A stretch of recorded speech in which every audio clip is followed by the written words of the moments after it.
to see what the scribes were up to 2,000 years ago. On this day, I happened to be lucky to get special dispensation and bypass the scroll copies on display at the museum. I went straight to the secret vault where the original scrolls are resting. The safe. The vault where the Dead Sea Scrolls rest. There I met Professor Flint and Professor Ulrich. They normally study the scroll fragments using infrared photos in the comfort of their own homes. Then they come here to double-check what they've read. I wanted to know if this 2,000-year-old scroll they're looking at is word for word the same as the Bible we have today. This is the real thing, right? This is the real thing. This is the real thing. If you go to the museum, you don't see the original, you see a copy because this is so fragile. We just uncover the part we're working on. What does work constitute? What we do is work on these at home with infrared photographs and then write out what we think it is, but then kind of check because there are things that you cannot tell from photographs. Various types of things that have gone wrong. Like you can tell that there was water damage there, it dried and split. Are there letters, for example, that you might have thought it was one letter because there's this crack going through it? When you check it, you go, oh, exactly. So you check to see whether the printed text is actually true to the... That's right. So here's an ancient scribe who may be having some problems with his pen. And we try to explain this. Was he changing the text? What was he doing? What have we learned? The edition that's come down to us has been remarkably well preserved. Are there huge differences, critical differences? The traditional Hebrew texts that we have are very accurately transmitted from 2,000 years ago. Historically, we're very fortunate that the ancient Jews had a tradition of preserving the Bible and changing it. The rabbis, if they felt there was an error, they tended to put the error in the margin. They didn't feel free to change the text. And because of their conservatism, we do have a very carefully preserved Bible. The Jewish scriptures have been preserved almost by God's grace. So, by God's grace, we saw the Bible from 2,000 years ago.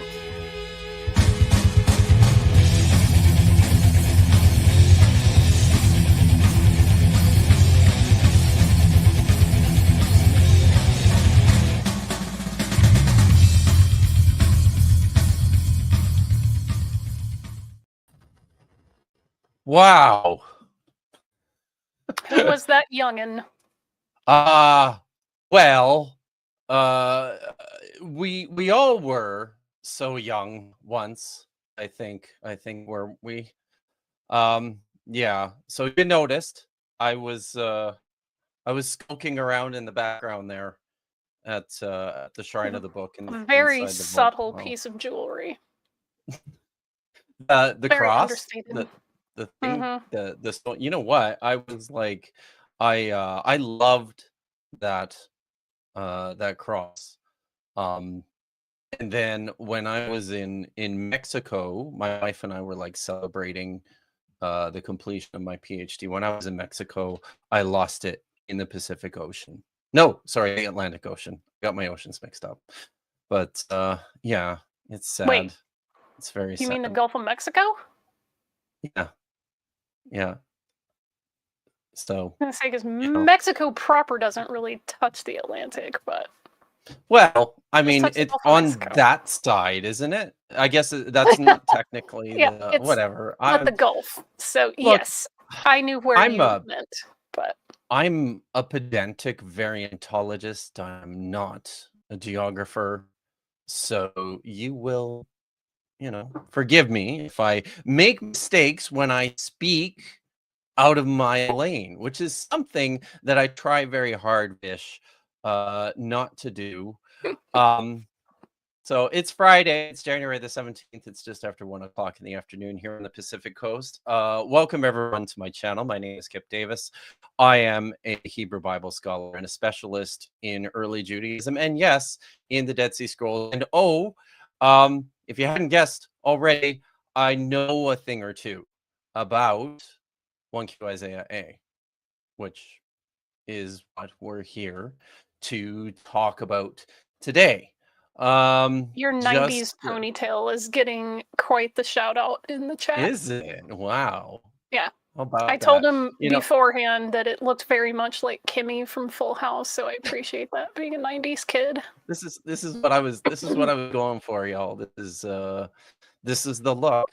Kimmy from Full House. So yeah. Neil is asking how my LA folks. They are, well, the community here is very resilient, and very gracious and local pride. People are turning out. Lots of mutual aid happening. Lots of legal resources. People donating their time and any items they can spare. So we are at least taking care of each other until things can be rebuilt. I'm actually wearing a shirt right now that I bought as part of a fundraiser for the Wildfire Relief Fund. It probably won't show up on camera very well, but it says I Heart LA, even though it tries to kill me sometimes. So yeah, makes me laugh. But I'm doing okay. The air is better than it was, and at least 2 of the fires are contained now, so I'm very excited. Found out the Hearst fire is 100% contained now, so yay. That's awesome. Yeah. That's awesome. So I'm so happy you're not on fire. Me too. That made my day. Yeah. So just oh, was that it? Sorry. And yes, you do need a giant scrunchie. That would be probably. No, appropriate. I meant to highlight this just to show that we've actually got some kids. Oh no. In the house. Vish. Oh no. I'm gonna crumble to dust. So I noticed that you messaged me on Academia Swiftsea, so I'll be sure to let you know what Full House is when I do respond to you. We have deputized some new moderators for today's stream. So I'll just say this at the outset. I hope everyone behaves themselves. I hope that we have a good stream and a good discussion today. New mods, this job is really easy. Vishanti is the queen around here. She is the queen of the No, chat. that's Eden Queen. Just follow her lead. That would be Jess. Fine. Yeah. So the closest thing I have to a title is the title that I hold in a now defunct Eastern European barony.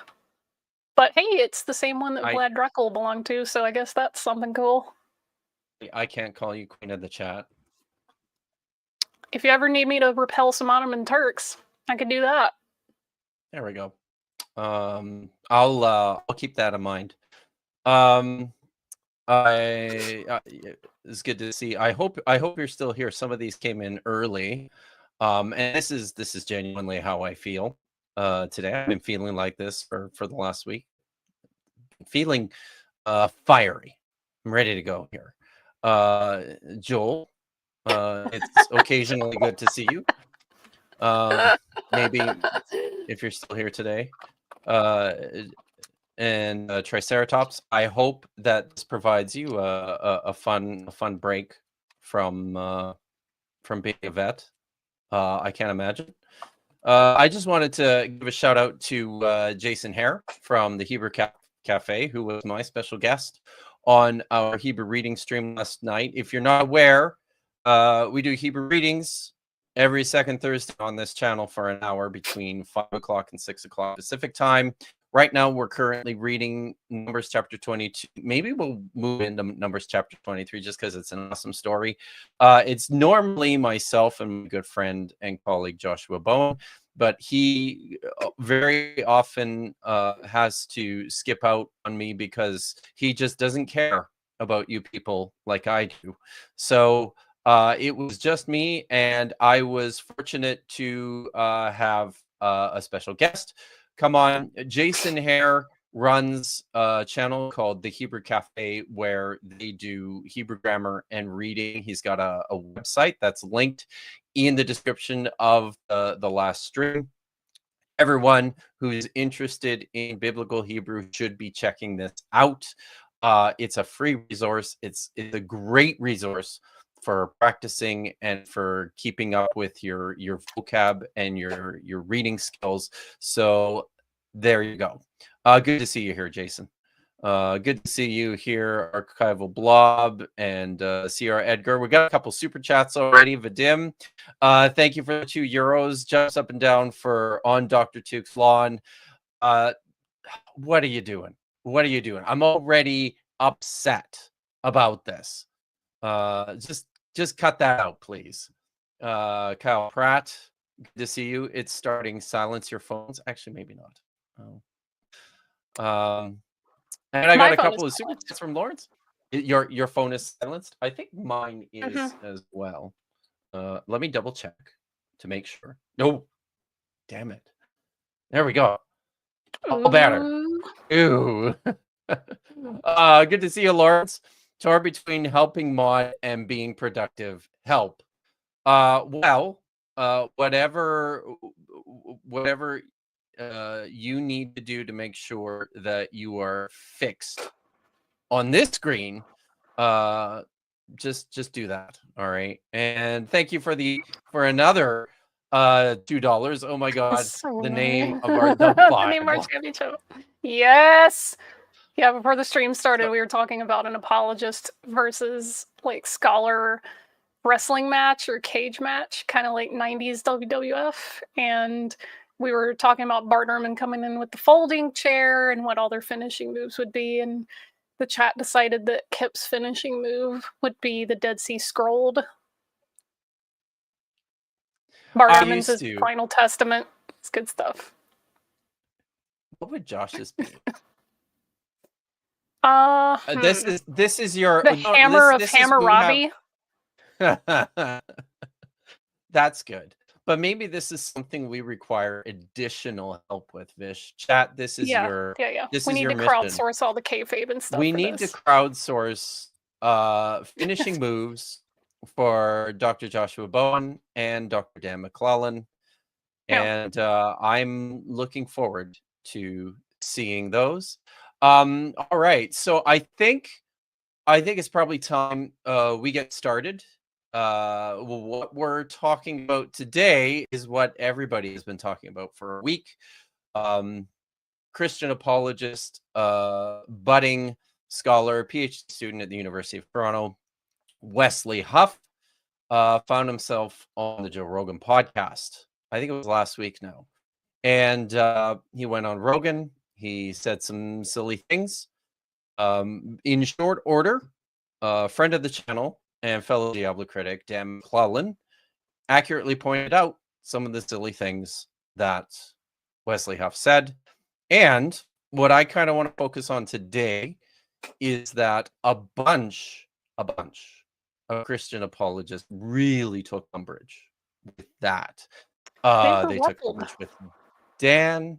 There have been response videos by other response videos by Apologia and by Alex O'Connor, which lots of apologists really didn't like as well, and our friends over at Myth Vision Podcast. But this is something that kind of surprised me, bewildered me a little bit, was just the reaction from some of these apologetic online resources, like at I think it's God Bless Studios is the name of Ruslan's channel, or Gavin Ortland, who I've had productive exchanges with in the past.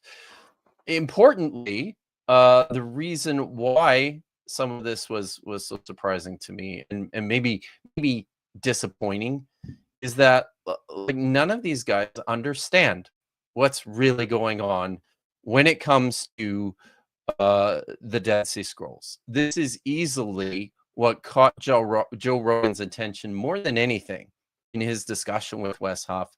This was easily, I think, in his mind, the mic drop moment. And let's be honest, Wes Huff really dropped the ball on this when he was discussing 1Q Isaiah A, some of the textual the textual situation with 1Q Isaiah A. He's been corrected on it several times now. So I just want to set the stage here. I won't be covering everything. I won't be covering anything in Dan's last response, which was very good and very right. Dan also made an appearance on Ruslan's channel to try and help clarify things, and I thought that was generally pretty good. But I won't be covering any of that. Today, I just want to focus on these two examples of bad apologetic cover for a significant error in 1Q Isaiah A. So here's the agenda for today. We're going to set up the original podcast, the appearance that Wes Huff made on the Joe Rogan show. And then we're going to touch briefly on Wes has since issued a clarification and a response. It's about 8 minutes long. I'm just going to very briefly touch on that. I encourage people to go check that out. But of course, after watching today's stream, hopefully you shouldn't have to, because by the end of today's stream, you should know what scholars know about 1Q Isaiah A. But we're going to jump in after that into Ruslan stream. I'll have a response to that. And then Gavin's stream, I will have a response to that. And we will wrap up with questions and super chats. If you have things that that you want to say, if you have stuff that that you want to get in, then please send us your super chats, depending on what this looks like, how active things are in the chat. We'll try to get to those maybe as we go through the discussion today, but yeah, otherwise we'll just save them for the end. All right, is everyone ready to go? I hope everyone's ready to go. You ready to go, Vish? I won't be any more ready than I am at the present moment. Wow. All right. And keep your eyes open for those wrestling finishing moves. I expect some. I expect results, people. Okay. I'm going to do my job. You do your job. I'm laughing really hard. I start a couple of them. Awesome. Jeff says That's that good. Josh's finishing move should be the bow tie, which is a figure 4 choke. Dan's, according to Falconbridge, should be, and the hit for today is. And Captain Dadpool suggests that Dan would have an eye gouge submission move called the Let's See It. Let's see it.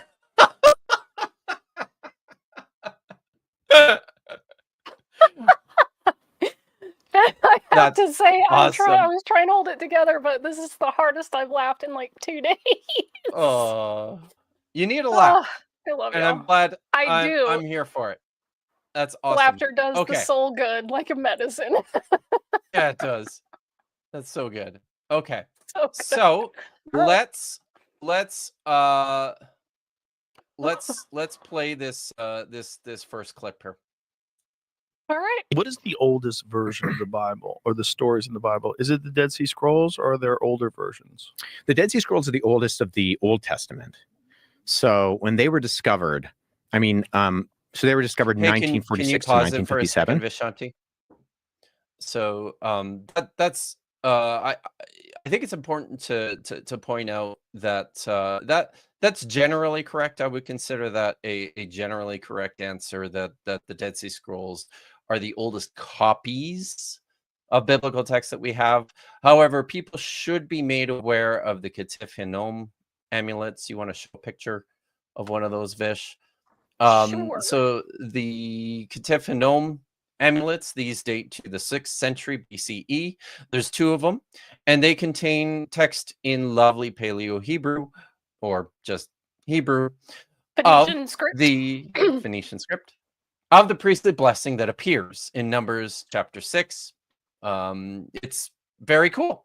It's a cool discovery. It's a cool find. The text itself on the 2 amulets is not identical, importantly, to the priestly blessing in Numbers chapter 6, and that's also very exciting.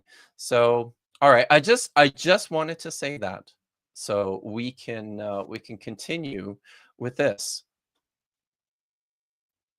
And at that point, during their discovery, they pushed back a lot of our previous oldest manuscripts 1,000 years, which was a big deal. How old are they?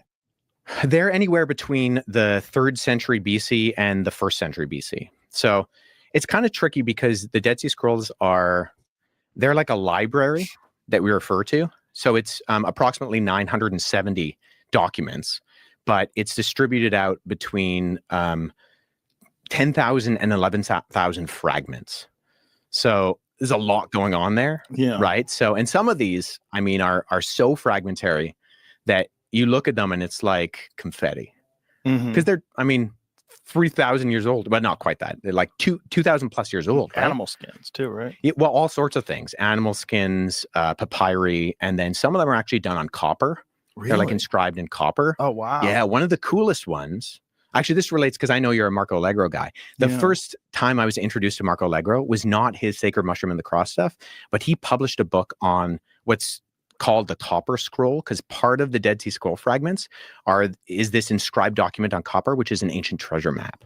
Can you see it? Is it Yeah. online? Yeah, Jamie, pull up Jamie. hey. There it is. Wow. Yeah. So it's in Hebrew, and it is wild. So it has these sites where it says buried treasure is found. It's like an umbrella term to just describe a whole bunch of literature. So a lot of it is biblical because it was written by this group out in the desert called the Essenes, who lived at Qumran. So, but then other stuff of it is just, it's just Jewish literature of various stripes that were hidden in caves all around the Dead Sea.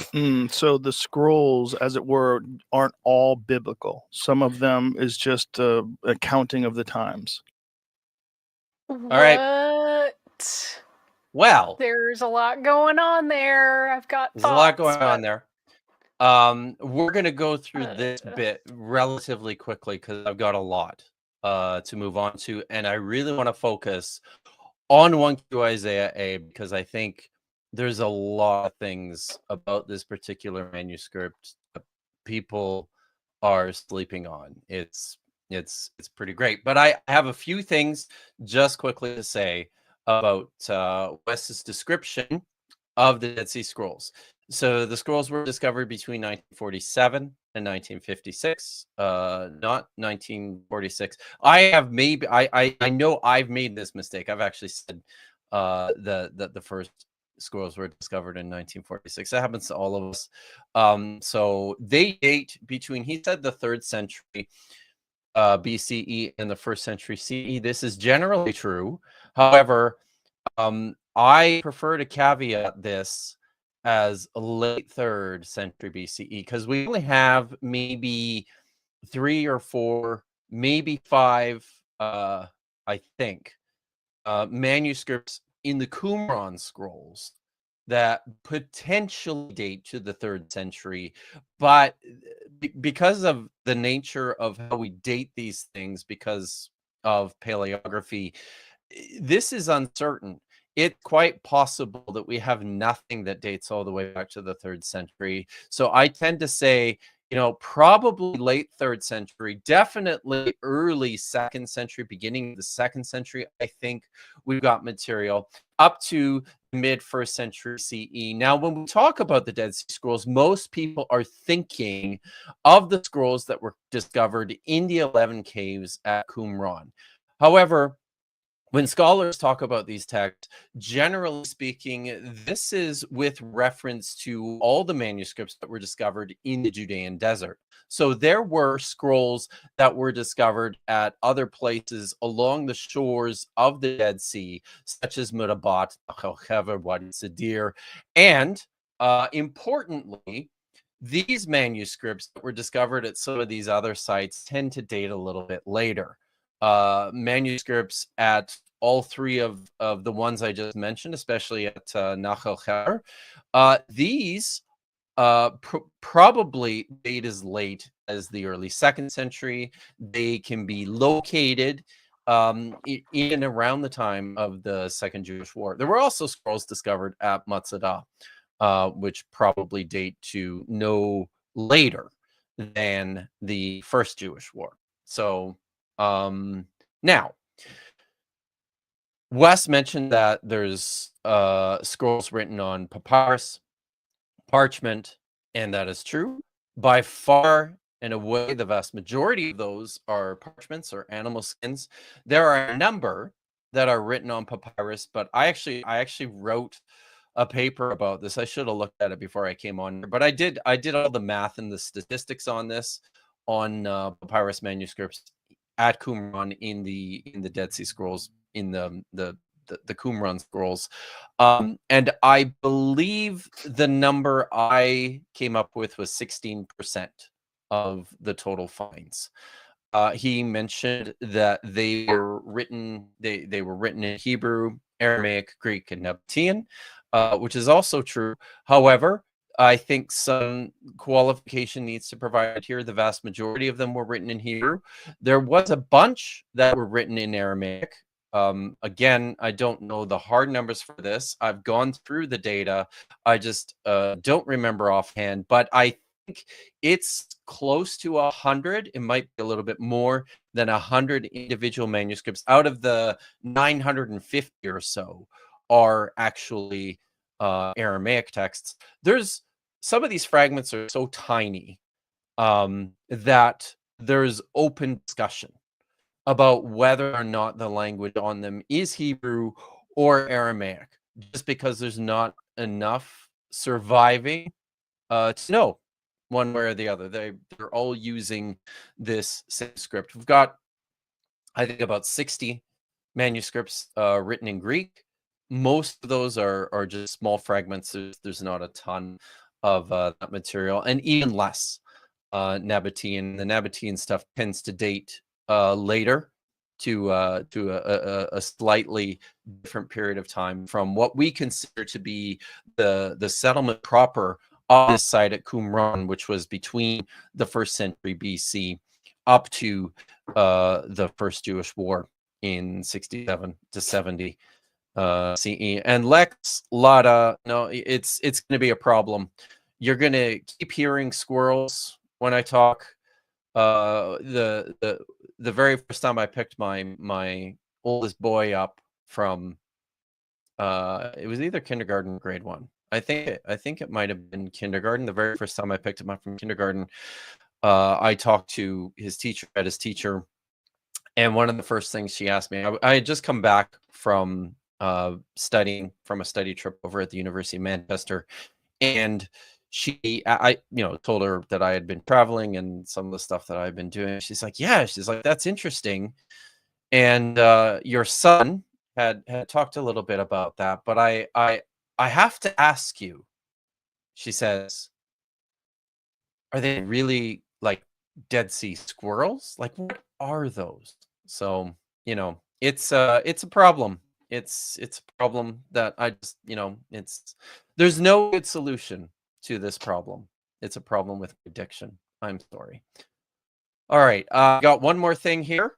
This statement about distinguishing between scrolls that were quote unquote biblical and scrolls that were just Jewish literature is really what's the problematic. difference? Yep. That's a really fuzzy distinction there. If you've watched any of my stuff, and if you've watched my series on the Dead Sea Scrolls, Vishanti, have you watched my series on the Dead Sea Scrolls? Mm-hmm.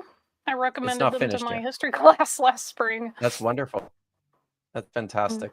So, but if you watch that series, I go into this a fair bit on just some of the inherent problems of attempting to understand. Yes, Simone, I know. I'm hoping to get around to doing some more once I clear my plate a little bit.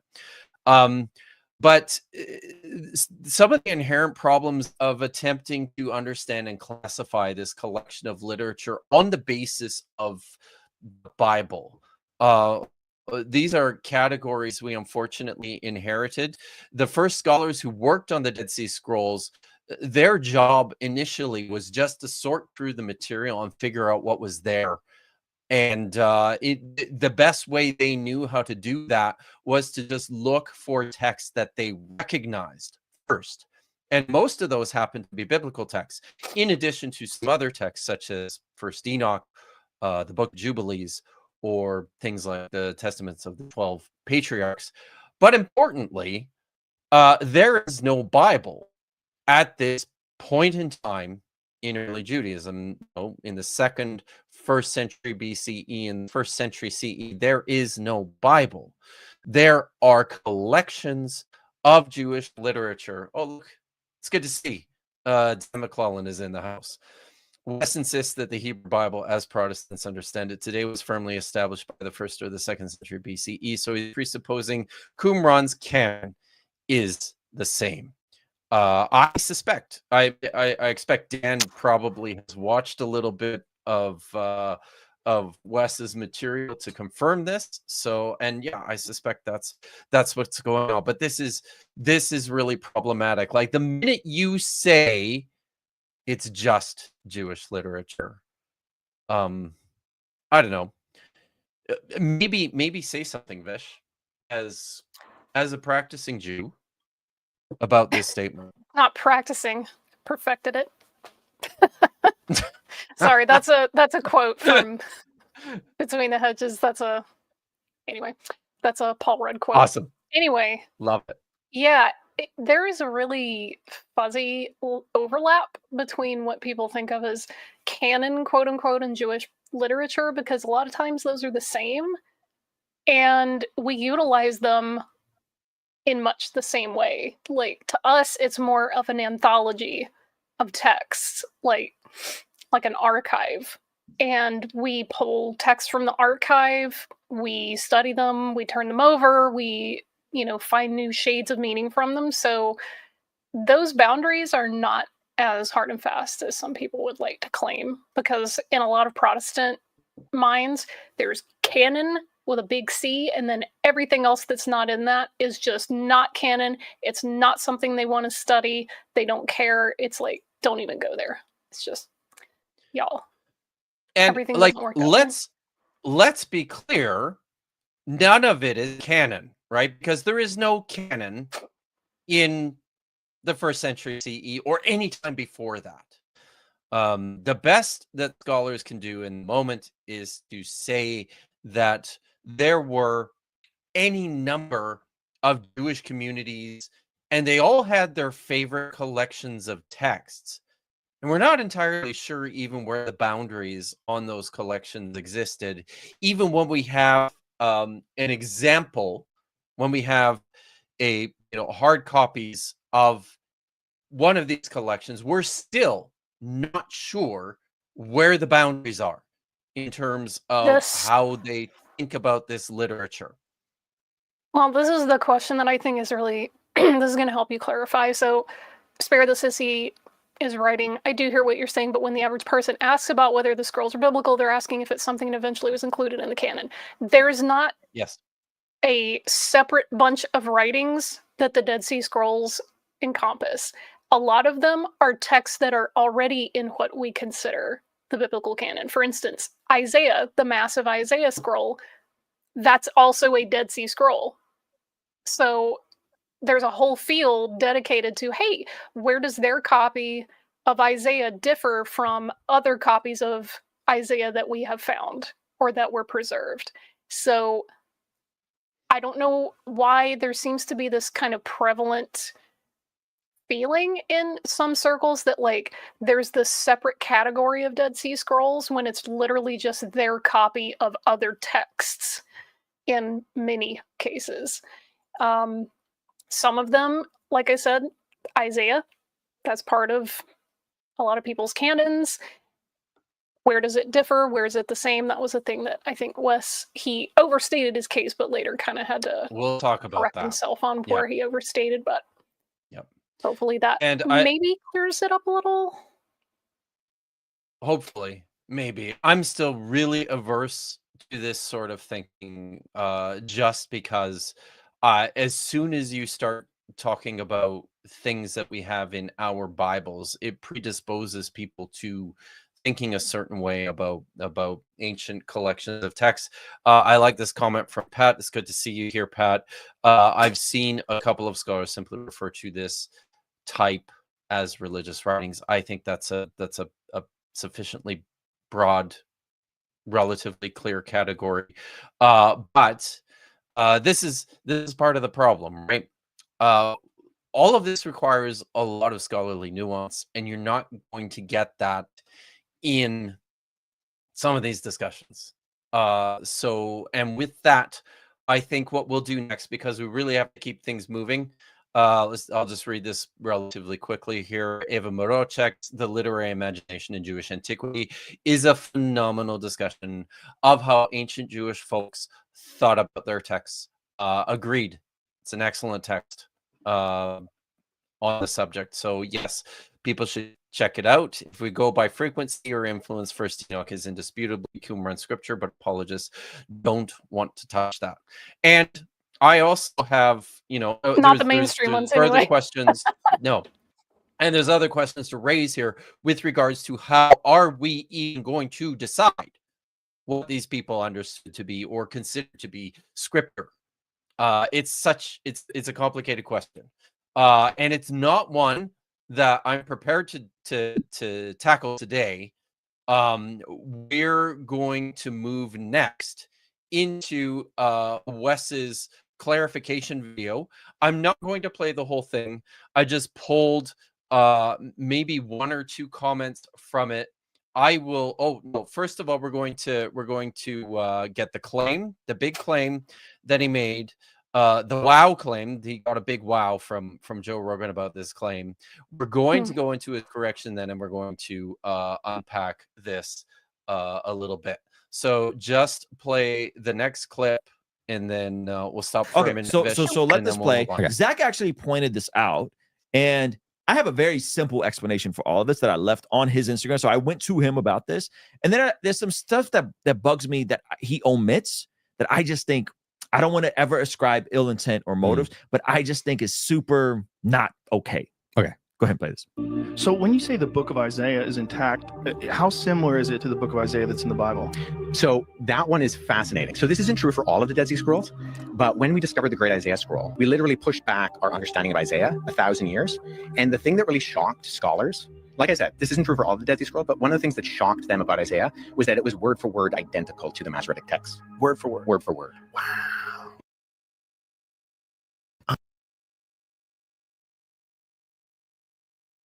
Do you want me to play his correction? Because that's the next thing. You are muted.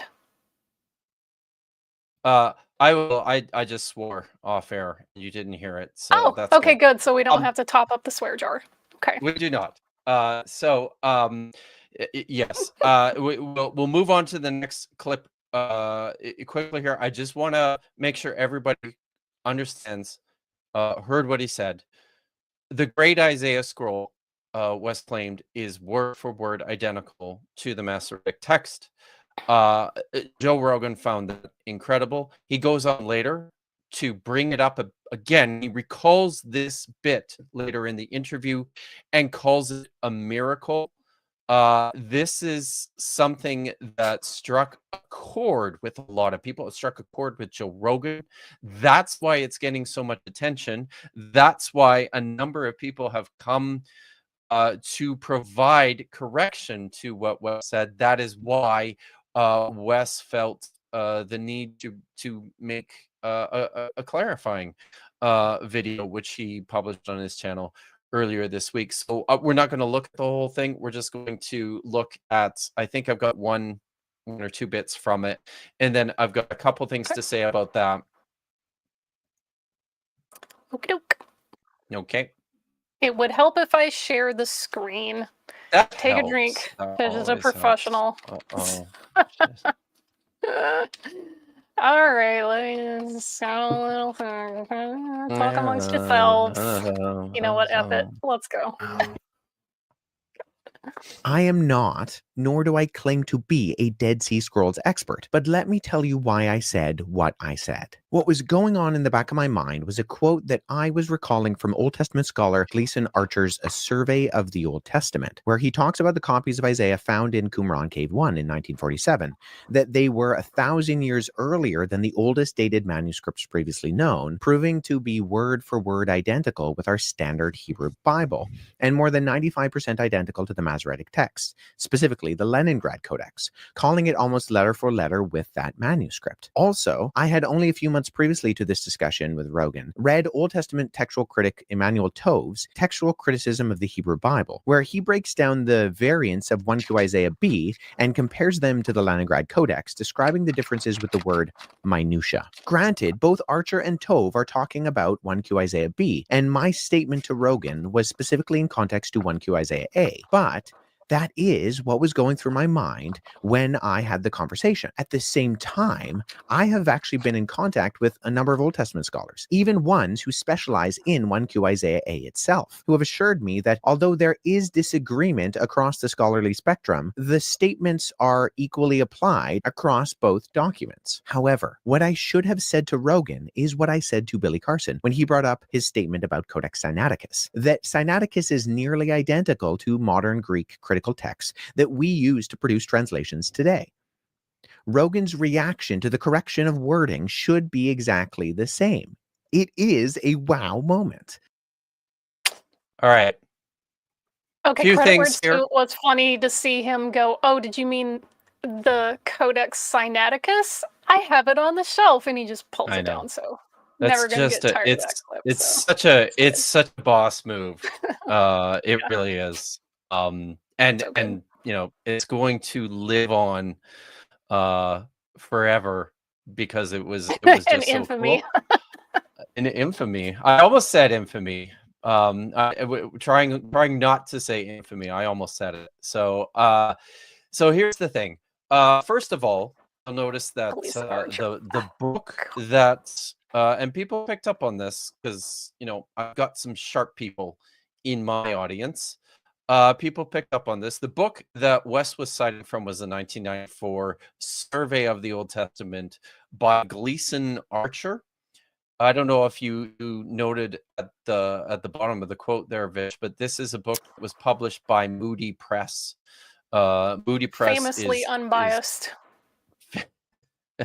I'll say notoriously conservative and staunchly evangelical. Also, an Old Testament survey is a type of a textbook that I would hesitate to assign to my, you know, undergraduate intro courses to the Old Testament. These are the sorts of books that you tend to find more in like a Bible college setting. In seminaries and in universities, we use considerably more robust Old Testament intros. So right away, this was a bit of a disappointment and a confusion to me that this was a Wes's source. Now, undoubtedly, I hope undoubtedly. Is that even a thing I can say? I'm not even sure.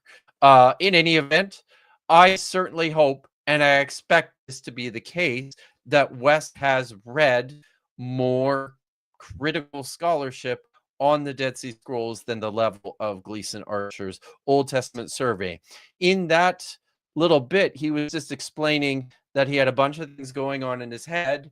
He remembered this quote from Gleason Archer, and Gleason Archer was speaking importantly of 1Q Isaiah B, which is another manuscript altogether, not the Great Isaiah Scroll, not 1Q Isaiah A. There were two copies of the book of Isaiah found in the first cave at Qumran Cave 1 in 1947. So yeah, things were slipping a little bit in his memory. And then he mentions that he also recalled the statements by Emmanuel Tove again concerning 1Q Isaiah B and how the differences between that manuscript and the Masoretic text amount to minutia.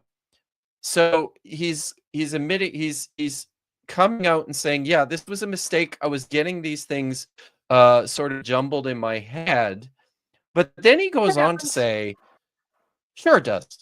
But then he goes on to say that he has been in contact with some Old Testament scholars and some Dead Sea Scroll specialists, and they have assured him that this statement is equally applied across both documents.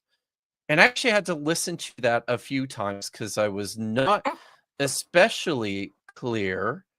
I guess, yeah, I know a little bit about Emmanuel Tove's work. A little bit. I did edit a book with him for a couple of years, not that long ago. So as I was saying though,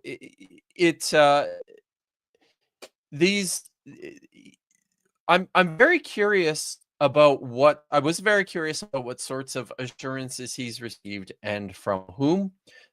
So Wes has informed me that he is, and I don't think I'm talking out of school here, but he's informed me that he's actually working on an article or a publication with a friend of his who is a PhD student at the University of Cambridge, working on this question of the relationship between 1Q Isaiah A and the Masoretic text. He's working on it with this student and another Old Testament scholar at a seminary, where they are going to be, attempting to show that actually 1Q Isaiah A is potentially a quote unquote Masoretic text. So I think that's what he's talking about there, when he says that he thinks the statement can be equally applied across both documents. Without seeing what they've come up with or what they're working on, I continue to maintain that no, that's not the case. Like I said, I'll wait to see what happens here. But that's what's going on in his statement there. And even depending on how compelling what they publish is, I will continue to maintain, yes, Simone, I assume that would be the Yeah, I was proto-Masoretic confused. Like, text, which is what would it mean to be not Masoretically? which is not the same thing as the Masoretic text. I just want to, can you pull up that question from SJ for a second? Because Oh, yeah. I'll just dispense this quickly. Yeah, absolutely. There are lots and lots of alignments between the Septuagint and a number of Dead Sea Scrolls manuscripts.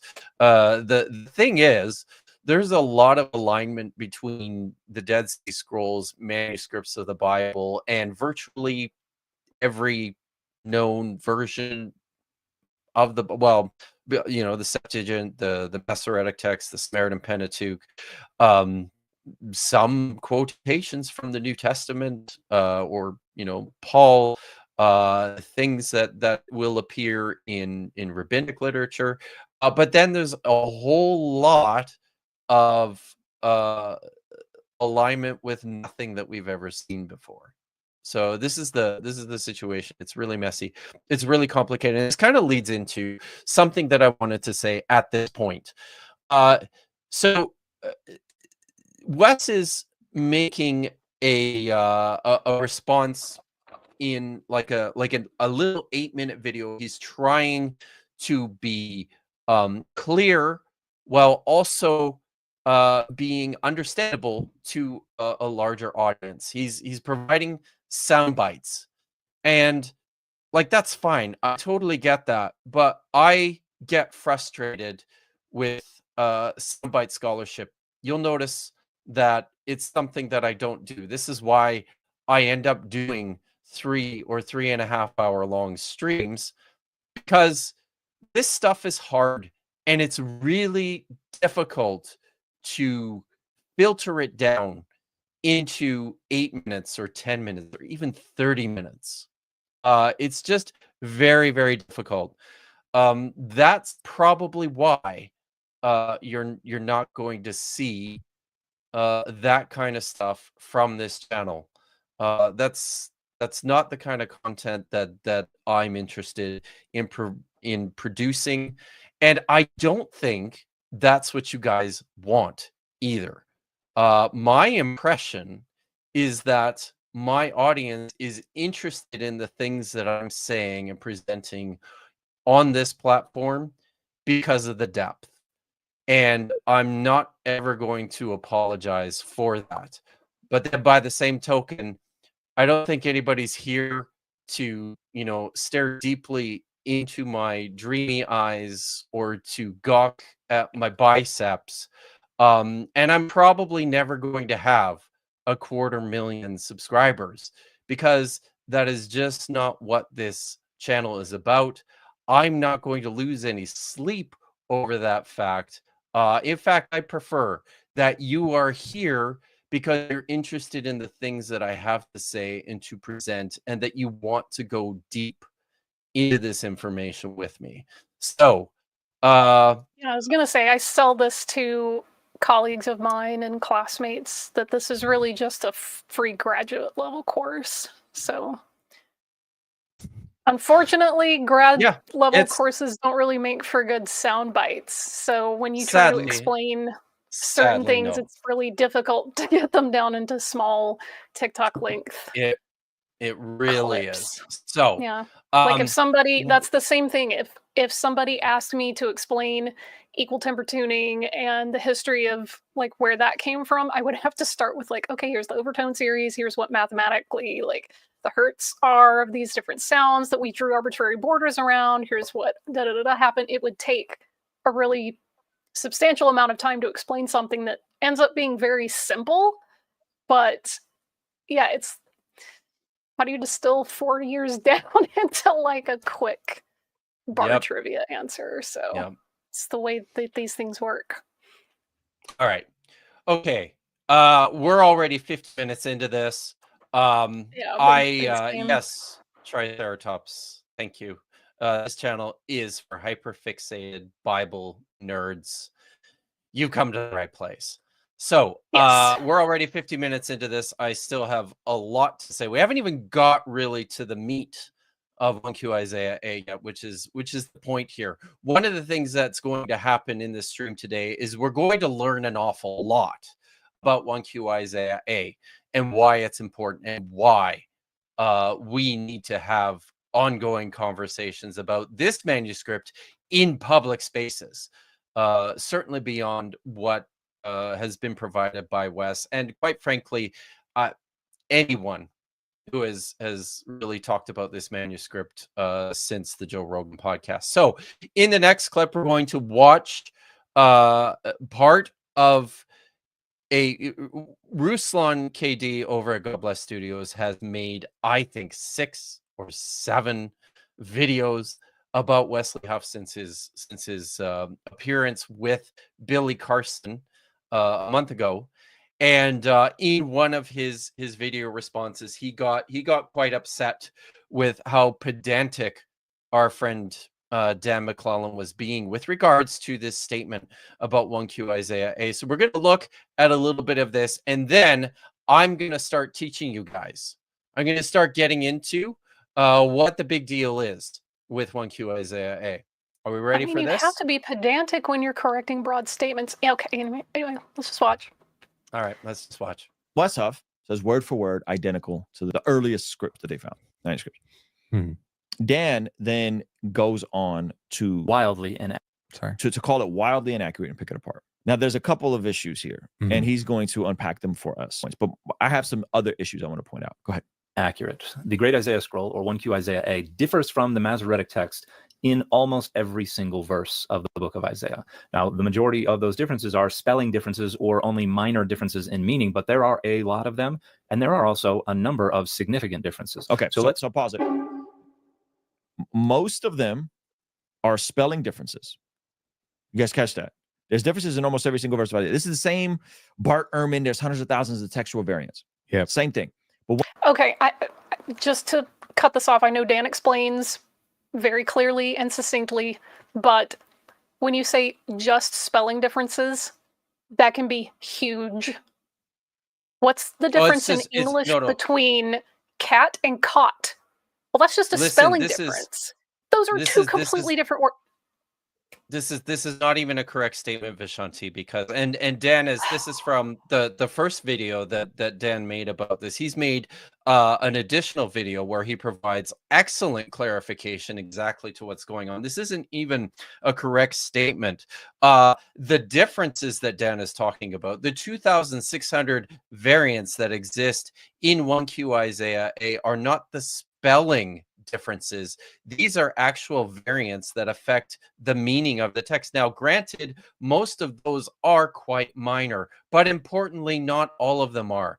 Dan has already talked about this at length. You can go and watch his stuff. That's not what I'm really going to focus on today. I want to focus a little bit on this reaction from Ruslan.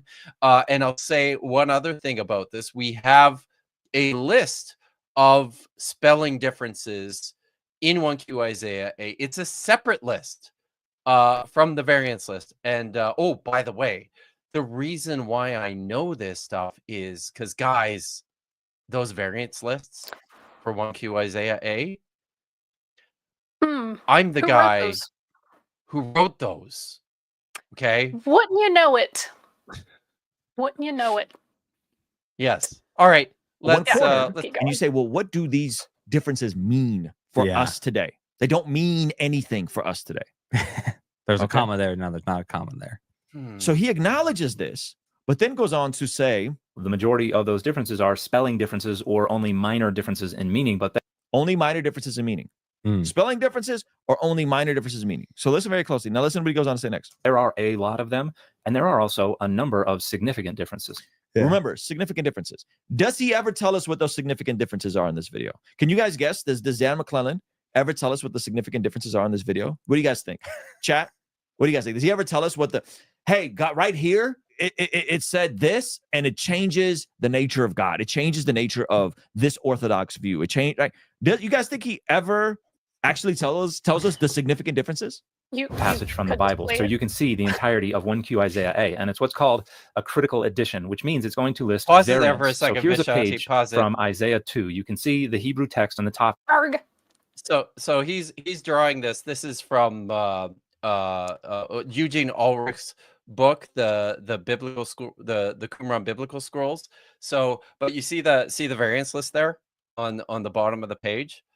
So that's drawn from the published edition, the official edition, Discoveries in the Judean Desert, volume 32. So yeah, those are the variance lists that I compiled. Anyways, just wanted to point that out. Top half of the page. The bottom half of the page is what's called the critical apparatus, which has all the variants. The first thing that it will list for each passage where there is a variant is the reading that is found in the particular manuscript being shown. Here, 1Q Isaiah A. And then you'll see a little closed bracket. And then everything to the right of that are variant readings. It will give you the variant reading, and then it'll tell you what manuscript that variant reading is in. Now, I've highlighted a portion of the Hebrew up top where it shows 4 words in Hebrew from verse 9, and then the very next word is from verse 11. And the reason is that verse 10 is not there. Neither are the last 3 words of verse 9. There are 12 words entirely missing from 1Q Isaiah A that constitute the end of verse 9 and the entirety of verse 10. And the critical apparatus at the bottom in the red box shows that missing verse. So there's words missing from 1,000-year-old scrolls. There's words missing. Literally an entire verse missing, my man. Did you listen to what he just said? Goodness. Yeah. The last 3 words. He promised me significant differences. I would say a missing verse is a pretty dang significant difference, wouldn't you? Well, we'll get That's to just it. a matter of opinion. Like what? Okay. There's Yeah. words missing. Would we say these are significant? Is he going to give us the meaning of these significant differences? Go ahead. That this is a later addition to the text of Isaiah, and that 1Q Isaiah A preserves the earlier reading that did not have those passages. So now, this is the frustrating part about this is he says there's an addition, right? Now, is it possible that there was a different set of manuscripts that actually had the verse, and the oldest manuscript is missing the verse because of a translation, and the version that we got actually came from a different set of manuscripts, and those manuscripts where it was preserved from did not make it, meaning there's a gap missing. That's possible. A lot of people argue that for some New Testament manuscripts. I don't know. But again, you promised me significant manuscripts. This is going to be shocking revelation. There are so many that every single verse Dan didn't say shocking revelation. Just pointing that out. has a variant. Yeah. Where are the significant ones? All right. And you can take that down now. I have a few things to say about this, and then we will get into my presentation of this. We're going to talk about this issue with Isaiah chapter 2, verses 9 to 11. Dan mentioned the text. He told them what the text was. He said verse 10 is entirely missing. They could have looked this up, right? And looked for themselves and made this determination on whether or not this counts as significant. We're going to look at it. But first of all, a couple things. He mentions that when Bart Ehrman is cornered, he backs off of his claims about textual differences. This is a very strange way to put this. No one is cornering Bart Ehrman. What is happening here is people very often have in mind, they have an idea looking in from the outside of what textual criticism looks like, or what textual variation between manuscripts looks like. And they have an outside perspective of how significant or meaningful some of this stuff could be without actually understanding the broader implications of this. I just wanted to say that variant can mean a wide range of different things beyond just what they say.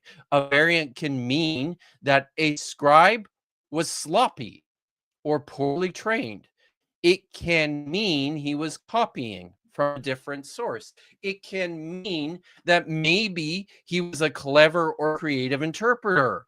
Reflective, it could mean that this manuscript is reflective of changed thinking over time. Given the types of variants that we're dealing with, they can mean different things. And here's the thing: you have to get into what the individual variants are in order to decide how significant you think they should be, how significant you believe them to be. Variants are how we construct an informed history of the text, and this is how we taxonomically classify text. I'm not sure if you're aware of this, but within textual criticism, something that the critics will do, something that scholars will do, is we'll take our hundreds and hundreds, sometimes thousands of individual manuscripts, and we will put them into what we call textual families. We treat the manuscripts very much like biologists treat individual species in terms of their relationship to larger categories of life, like phyla or genus or kingdoms or families. I don't know what they all are, but textual criticism works kind of on the same premises, where we look at individual manuscripts and we define the relationship between them on the basis of textual families. All right. Ruslan mentions that there's words missing from a 1,000-year-old scroll rather incredulously. I'm just like, what does he think significant differences are? And I'm going to be a dick here for a second. And because I'm a Canadian, I'm going to apologize ahead of time for being a dick. But it's not my problem. It's not Dan's problem that you can't read Hebrew, Ruslan. He put the text up on the screen. He showed you what the differences are. He mentioned to you where you can find the text and look it up in your own English translation to see what the differences are. So don't hold that against him if he didn't do all that work for you. I think Dan was just assuming that this is something that someone can do for themselves if they can read the text on the screen. All right. Shamati. Okay. Couple of things so that stood out to me really quick. All right. But of course, just to bring this back up, I think the reading significant is meaning significant to their theology, where that's not Yes, the problem. they They're just doing gymnastics. I feel like that's a good call out. And Bible lore, shout out. They also assume that their theologies were created from just reading the text and forming that theology in a vacuum. Correct. Spoiler alert, that's not how it happened. It was backwards, which means differences should be huge to quote matter, but that ain't how it works. Yeah. All right. Theology is not created from just the text. It's almost completely the opposite of that. Okay. Okay. Let's bring let's bring the video back on screen. And the first thing we're going to do here, Vish, is we're going to look at this, and this is probably, in my opinion, this probably is it's certainly the most widely recognized textual variant in 1Q Isaiah A compared to the Masoretic text. That's Isaiah chapter 2, verses 9 through 11 that Dan briefly presented on the screen. We're going to walk through this and we're going to make our own decision, everyone, about how significant this actually is, which is something that Ruslan should have done in the first place, instead of just hand waving at it, because it's just a few words. All right. Hit play. I'll tell you when to pause. Virtually So- identical, exactly the same. Pause it for a in second. Ulrich and Flint's. I forgot about this. So that's me, by the way. I know my hair has grown a little bit, and Much I'm less rocking the majestic mane there. Kimmy ponytail. Yes. So and that was when I was in my old office downstairs.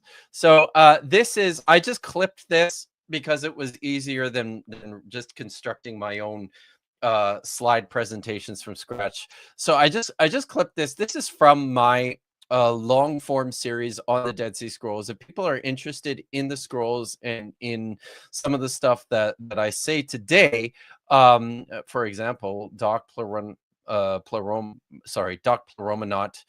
I have a whole video in my series on the Dead Sea Scrolls talking about the Genesis Apocryphon. This is from a whole video in my Dead Sea Scrolls series talking about the two Isaiah scrolls, 1Q Isaiah A and 1Q Isaiah B. So there's a lot of information in there. I encourage people to go and check it out. So we're going to watch me cook a little bit, and then we are going to get into this particular text, Jeremiah chapter 2, verses 9 through 11. All right. Edition of 1Q Isaiah A. Amid the 2,600 individual variants, they counted 7 instances where the Masoretic text has included large textual insertions not found in this manuscript. And both 1Q Isaiah A and the Masoretic text share 2 large insertions that do not appear in the older Septuagint. Pause These it there for are a second. not mere I just want to spell- make sure. I just want to make sure people understand what I'm saying here. So here we have 2 passages from 1Q Isaiah A in Isaiah chapter 2, verses 21 to 22, and Isaiah 36, verses 7 to 8, which agree with the Masoretic text against the Septuagint. Is that clear? So the text in 1Q Isaiah A matches the Masoretic text, but it doesn't match the Septuagint. And in both instances, these are expansions. So this is a clue to scholars that more than likely this is evidence that the Septuagint text of Isaiah is probably a little older than the Masoretic text of Isaiah. And here, 1Q Isaiah A preserves some of these Masoretic differences against the Septuagint. Is that clear? Yep. This is And nodding. it does not mean that the Septuagint was the first ever time anyone wrote any of this down. It means they were No. copying from originals that we don't really have. So, making sure to clarify Correct. that. All right, spelling let's. and grammatical mistakes, but entire sentences and clauses which appear to have been added to the text. What some scholars have taken this to mean is that 1Q Isaiah A preserves an older form of Isaiah than in the Masoretic text, and that the Masoretic text, by some measures, is a substantially revised version. This helps to account for the longer standardized text, and it raises serious doubt insofar as McDowell's claim of virtually identical texts is concerned. Now, Sean's assertion could describe the text of 1Q Isaiah B, but this is not the manuscript he is talking about.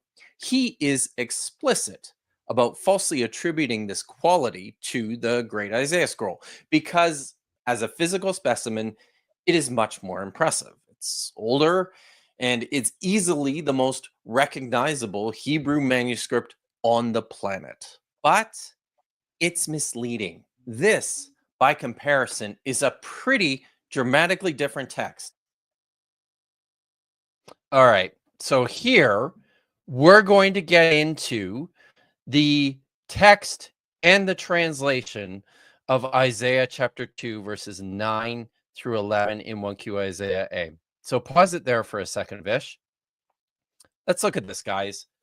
I have highlighted in red on the text of the manuscript the reading at the end of Isaiah chapter 2, verse 9. So here's what it says. So humankind is humbled, and this is Eugene Ulrich's translation. So humankind is humbled, and everyone is brought low. And then you can see it right there next to the Ish. You're reading from right to left. That's right to left. Mhm. Yeah. Okay. I don't know my rights from my lefts, people. So the leftmost word there is Ish. And right after the red word, Ish, there it is. Thank you, Vishanti. The very next word is Ve'ene. Ve'ene Right here. Geva'ah. Right? So, guys, Gevahot, actually. So, guys, this next little bit on this line, this is verse 11. So humankind is humbled and everyone is brought low. The haughty eyes of humankind will be brought low and human pride will be humbled. So that's what's in 1Q Isaiah A. And there's no stuttering there or stumbling. Nobody thinks that they made a mistake here. There's no telltale signs that anyone made a mistake in this manuscript. I would strongly suggest this is not a mistake. This is the scribe copying what's in front of him on his exemplar. Now, let's take a look at what was added by the Masoretic text. If you can push play, Vish. All right. Here is what was added. And just pause that, if you could, please. Do not forgive them. Enter into the rock and hide in the dust from the terror of Yahweh and from the glory of his majesty.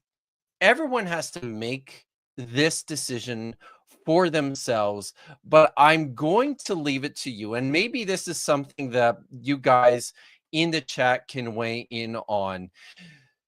Do you think, theologically speaking, that this is an insignificant difference, or is this a significant difference, theologically speaking, to this text?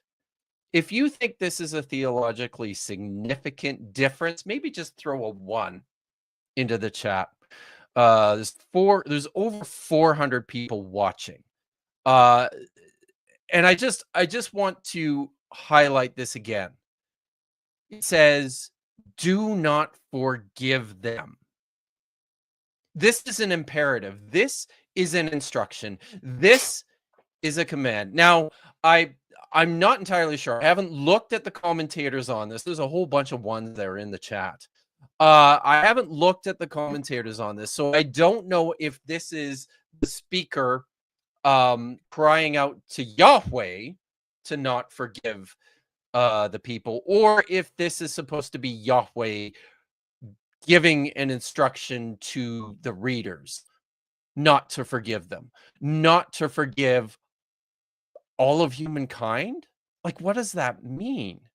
How does that affect our understanding of this text? Now, I'm going to read a little bit here. This is from Eugene Ulrich's The Dead Sea Scrolls and the Developmental Composition of the Bible. Eugene Ulrich was the older gentleman with well, I guess they both had beards, didn't they? But he was the older one of the two gentlemen in the first video, from used to be at the University of Notre Dame, who I worked with on this particular manuscript. I'm going to read to you what he has to say about this manuscript. First of all, you'll notice that in that video that I posted just now from my series, I talked a little bit about there being 7 isolated insertions. These are large changes within the text that appear in 1Q Isaiah A. I'm just going to give you the definition for that. So this is from Ulrich on page 115. He says, isolated insertions are larger amounts of texts intentionally inserted into the manuscript or tradition in contrast to an earlier shorter text. They are complete thoughts or verses that learned scribes inserted into the text when they considered it appropriate. Such passages range from a single sentence or clause to full paragraphs, from part of a verse to 7 or 8 verses. So that is what an isolated insertion is, and Ulrich Flint counted 7 of those in this particular manuscript. The variant that we just looked at now in Isaiah chapter 2 verses 9 to 10 is not an isolated insertion, because this isn't, or at least it's not an isolated insertion in this manuscript. This manuscript provides evidence for an earlier form of the text. The isolated insertion was committed by a scribe at a later point in time that was preserved in both the Masoretic text and in the Septuagint. We don't know when that happened, importantly, but it didn't happen at the time this particular text was written in 1Q Isaiah A. I'm going to read to you what Professor Ulrich has to say about this particular variant reading in Isaiah chapter 2. The major quantitative difference in Isaiah 2:9 to 10 between 1Q Isaiah A, the Masoretic text, and the Septuagint highlights the plus present in the Masoretic text and the Septuagint, but absent from 1Q Isaiah A. There appears to be no obvious trigger for parablepsis or homoiarchon or homeotelon. These are technical terms used by text critics to indicate slips of the eye. When a scribe is copying, he'll make mistakes, large mistakes, sometimes in manuscripts because of this. Ulrich is saying that's not what is going on here. There's no obvious trigger, whereas the material seems jarring in the context, both in content and in syntax. Verses 9 and 11 are both concerned with the humbling of human pride and use similar diction expressed in the third person. In contrast, verses 9b to 10, are second person negative and positive commands which sit uneasily in the context. Moreover, the commands do not even fit well together. Verse 9b seems most appropriately addressed to God, an exclamatory coda on the excesses, perhaps especially the idolatry just mentioned, whereas verse 10 is an apocalyptic directive addressed to humans that they should hide from the terror of the Lord. Thus, verses 9b to 10 seem to be two separate late insertions into the Isaiah text, possibly in two moves.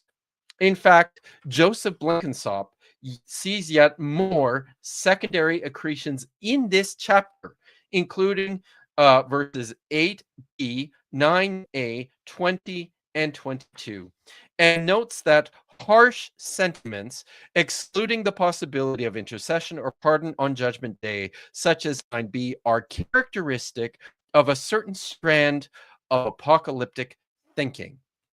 All right. Do we catch what's going on in there? Yeah, and I made a note to kind of unpack what those two terms are. So when you're copying a text, and any students will know this from your time in school, when you're looking at maybe the book and you're trying to copy definitions or a part of the text into your notebook, sometimes you'll accidentally misspell things. Just happens. Sometimes when you're following along on the line, your eyeballs kind of skip further down the line and you accidentally cut out words. So there's one. And then there's another one when you're copying text and you accidentally go to the next line before you finished copying the stuff right before it. So there can be things missing that way. And there's not really a good strong case to make that people are doing these intentionally out of like nefarious intent or whatever. Sometimes it just happens. It's an accident, you know. These things still happen to us today. It happens to me when I'm writing in my own journal with my own thoughts. Sometimes I'll skip things or, you know, miswrite them. So it would be not really good to argue that people are doing these with ill intent. Just No. take them as they are and use them as part of your analysis. Don't ascribe intent unless you can make a very, very strong case from it. So, yeah, that will be my little diversion there to part T. And now, importantly, that's not what's going on here, right? Importantly, this is an intentional. The expanded text that we have in the Masoretic text in the Septuagint is an intentional interpretive explanation added to the text, and it appears to have been inserted at some point in time under what I would consider, what I would call maybe apocalyptic duress. The setting for this particular insertion is apocalyptic. Importantly, That feels and we're like they're editorializing to me. yeah. Which Yeah, isn't but contradicting. Well, it's not, but by the same token, I think it's really important. This is the really, really important point here. And people saw this and they agree. Like, it's one thing to suggest that Yahweh is going to bring humankind into a position of a humility. It's another thing entirely to cry out to God to withhold his forgiveness from people. And that's what's happening in this text. They're in some It's a big dire deal. straits. Sometimes major meaning differences don't require, large sentences or full paragraphs. Sometimes large meaning differences can occur in the space of a handful of words. That is exactly what is taking place here. Hey, what specific word they're using here to mean humbled? Because I recognize the nifal, or being brought low, or to fall, but what are they using for humbled? Is it anah? In the first, no, it's giva'ot. I don't know how to. Okay. I don't know I don't remember the pointing of that. So that's the same word that's in. I'm trying to think what's a good place. There's a couple of the Song of the Sea. Oh, okay. The Song of the Sea uses this words for the waves, which it also means pride. So I think the haughty. No, those are the haughty eyes of humankind. Sorry, that I got that wrong. So it looks like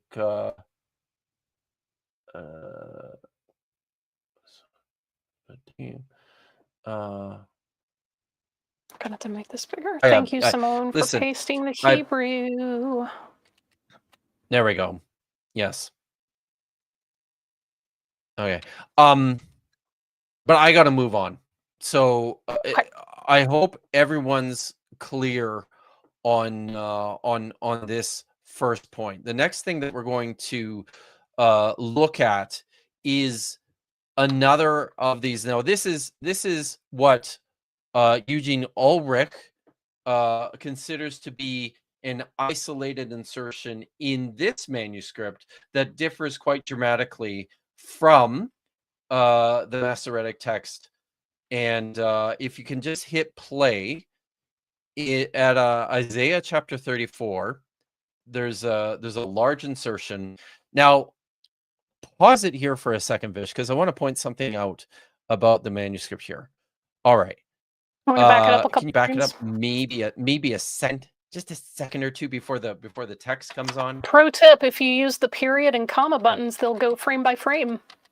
Oh, very nice. Okay. All right. So look at this. I did this myself. What we're looking at, this is if you go and you look at 1Q Isaiah A online, it's not going to look like this in this particular column. And do I have the column number here? Oh yeah, so this is column 28. If you look at column 28, it's not going to look like this because I cloned out a bunch of stuff. But this is what this column looked like when the first scribe actually was writing it. So you'll notice he's working his way through chapter 34, verse 17, and then he gets to ad olam there at the end of the line, and then he leaves a great big open space. Do you see that? There's like a great big open space between the lines on this manuscript. That's kind of interesting, eh? But then he continues way down in sorry, where is that? He starts with chapter 35, verse 3. You can see it there. Huko yadim, strengthen the hands. But he's left this big open space. So what the heck is going on here? Well, if you press play, I will show you. So here's the text. Let's just read this first of all to see what this looks like. Pause it there for a sec, Vish. So this is how this text reads, just without like with this blank line in place. Search through the entire scroll of Yahweh and read. Not one of these things will be missing. None shall be without its mate. His mouth has commanded and his wind has gathered them. Just hit play. He has cast the lot for them, and his hand has apportioned this for them by line forever. And now there's the big break, right? Pause it again. Here's what the text says. Strengthen weak hands. This is on that skipped line. Strengthen weak hands and make firm stumbling knees. Say to those quickened of heart, be strong. Do not be afraid. Vengeance is coming. A recompense of God. He is coming. He will deliver you. So that's what the text originally read when this scribe was writing this scroll. Hit play again, and I'm going to show you something. So it might take a second because I just pulled this out of my video presentation. Here we go. So here's what appears in the Masoretic text in between these spaces. Yeah, just pause it there. He has cast the lot for them, and his hand has apportioned this for them by line. Forever they shall possess it. From generation to generation, they shall dwell in it. The wilderness and the dry land will rejoice. Let the desert plain rejoice and blossom like a rose. It shall blossom abundantly and rejoice with singing. The glory of Lebanon will be given to it. The majesty of Carmel and Sharon. They shall see the glory of Yahweh, the majesty of our God. Whoopsies. There we go. Yeah. The majesty of our God. Strengthen weak hands and make firm stumbling knees.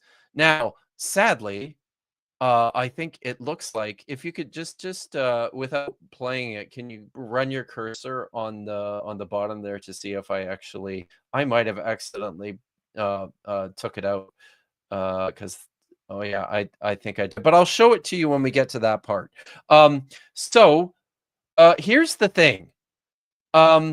This text from the Masoretic text, this section, was added by a later scribe onto this scroll into this open space. He scrunched down the words and wrote. You can see I'm starting to show it. You can see those flames on the left side of the screen there in the margin. He starts there, right? Starts writing there really small and then continues for 2 lines in this empty space. It's kind of wild. It's a correction added by a later scribe to fill in the gap left by this scribe. So I want to talk a little bit about what Eugene Ulrich has to say on this particular text. The scribe of 1Q Isaiah A, he says, concluded Isaiah 34:17 at ad olam, skipped 1 full line, entered a paragraphos sign in the right margin, and resumed the next section with 35 verse 3.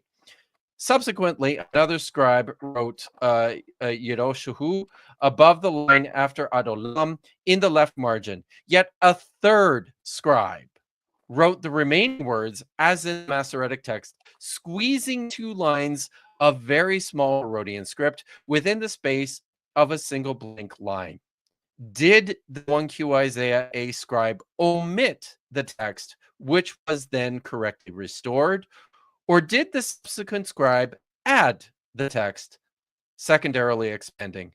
Once again, there is no apparent trigger for parablepsis, while the text, as in 1Q Isaiah A, reads smoothly, complete in itself, and once again, there appear to be 2 different textual units that may have been inserted independently.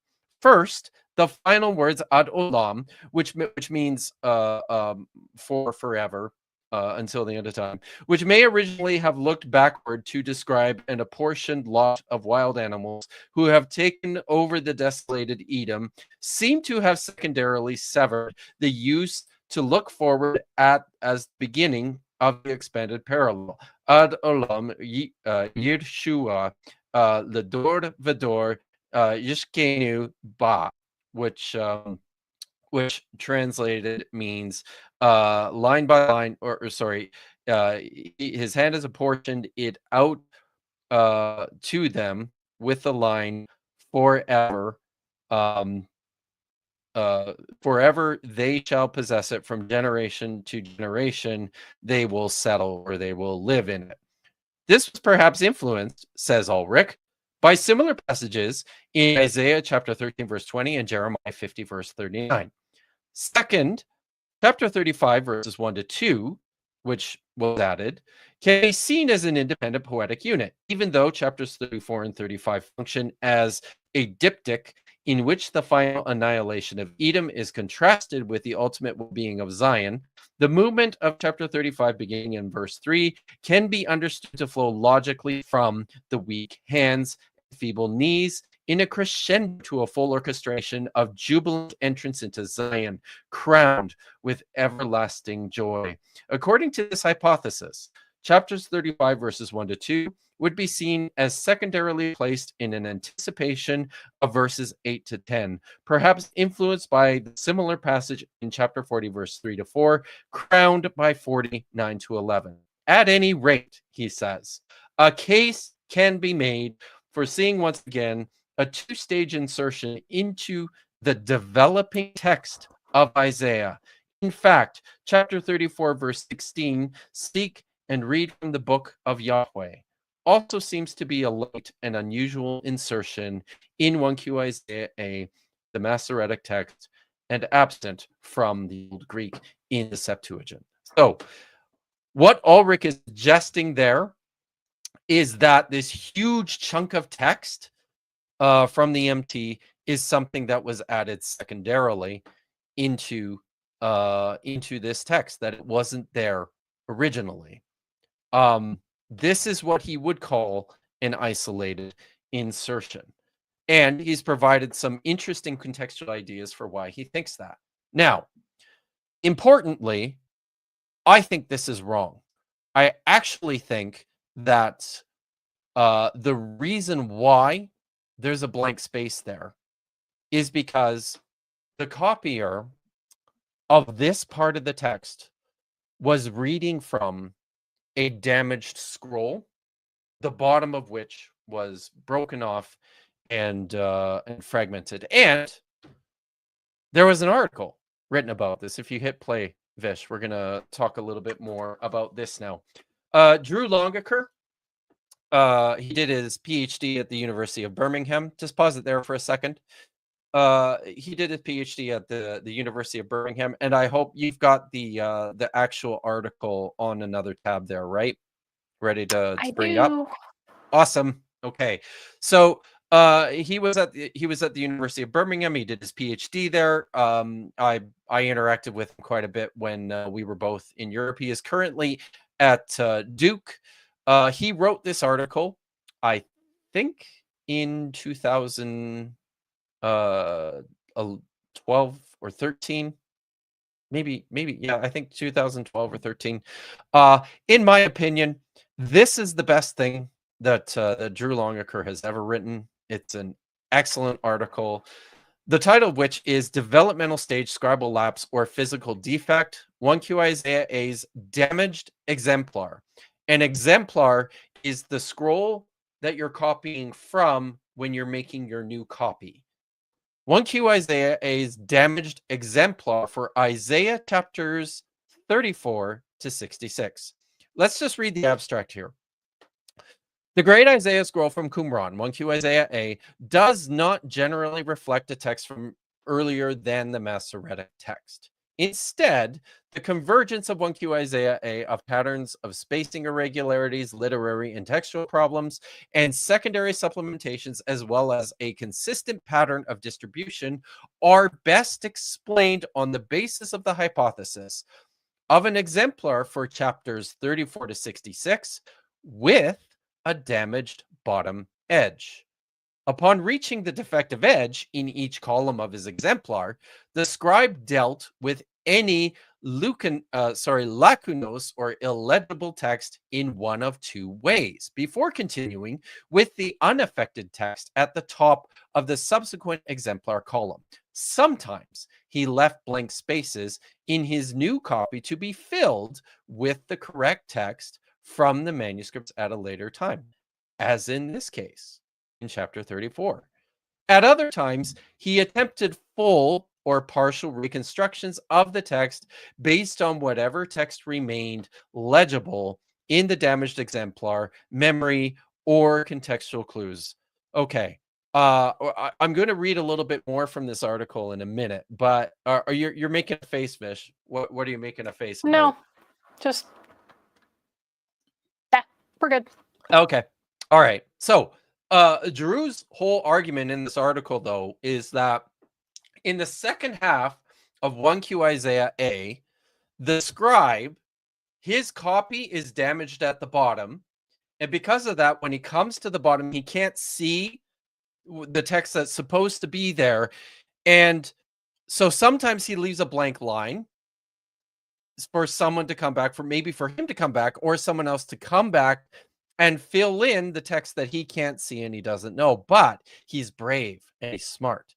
Other times, he actually goes ahead and just reproduces from memory what he thinks the text is saying, but importantly, it doesn't look the same as what is in the Masoretic text. It's pretty cool. Hit play. I'm going to show you something about this manuscript.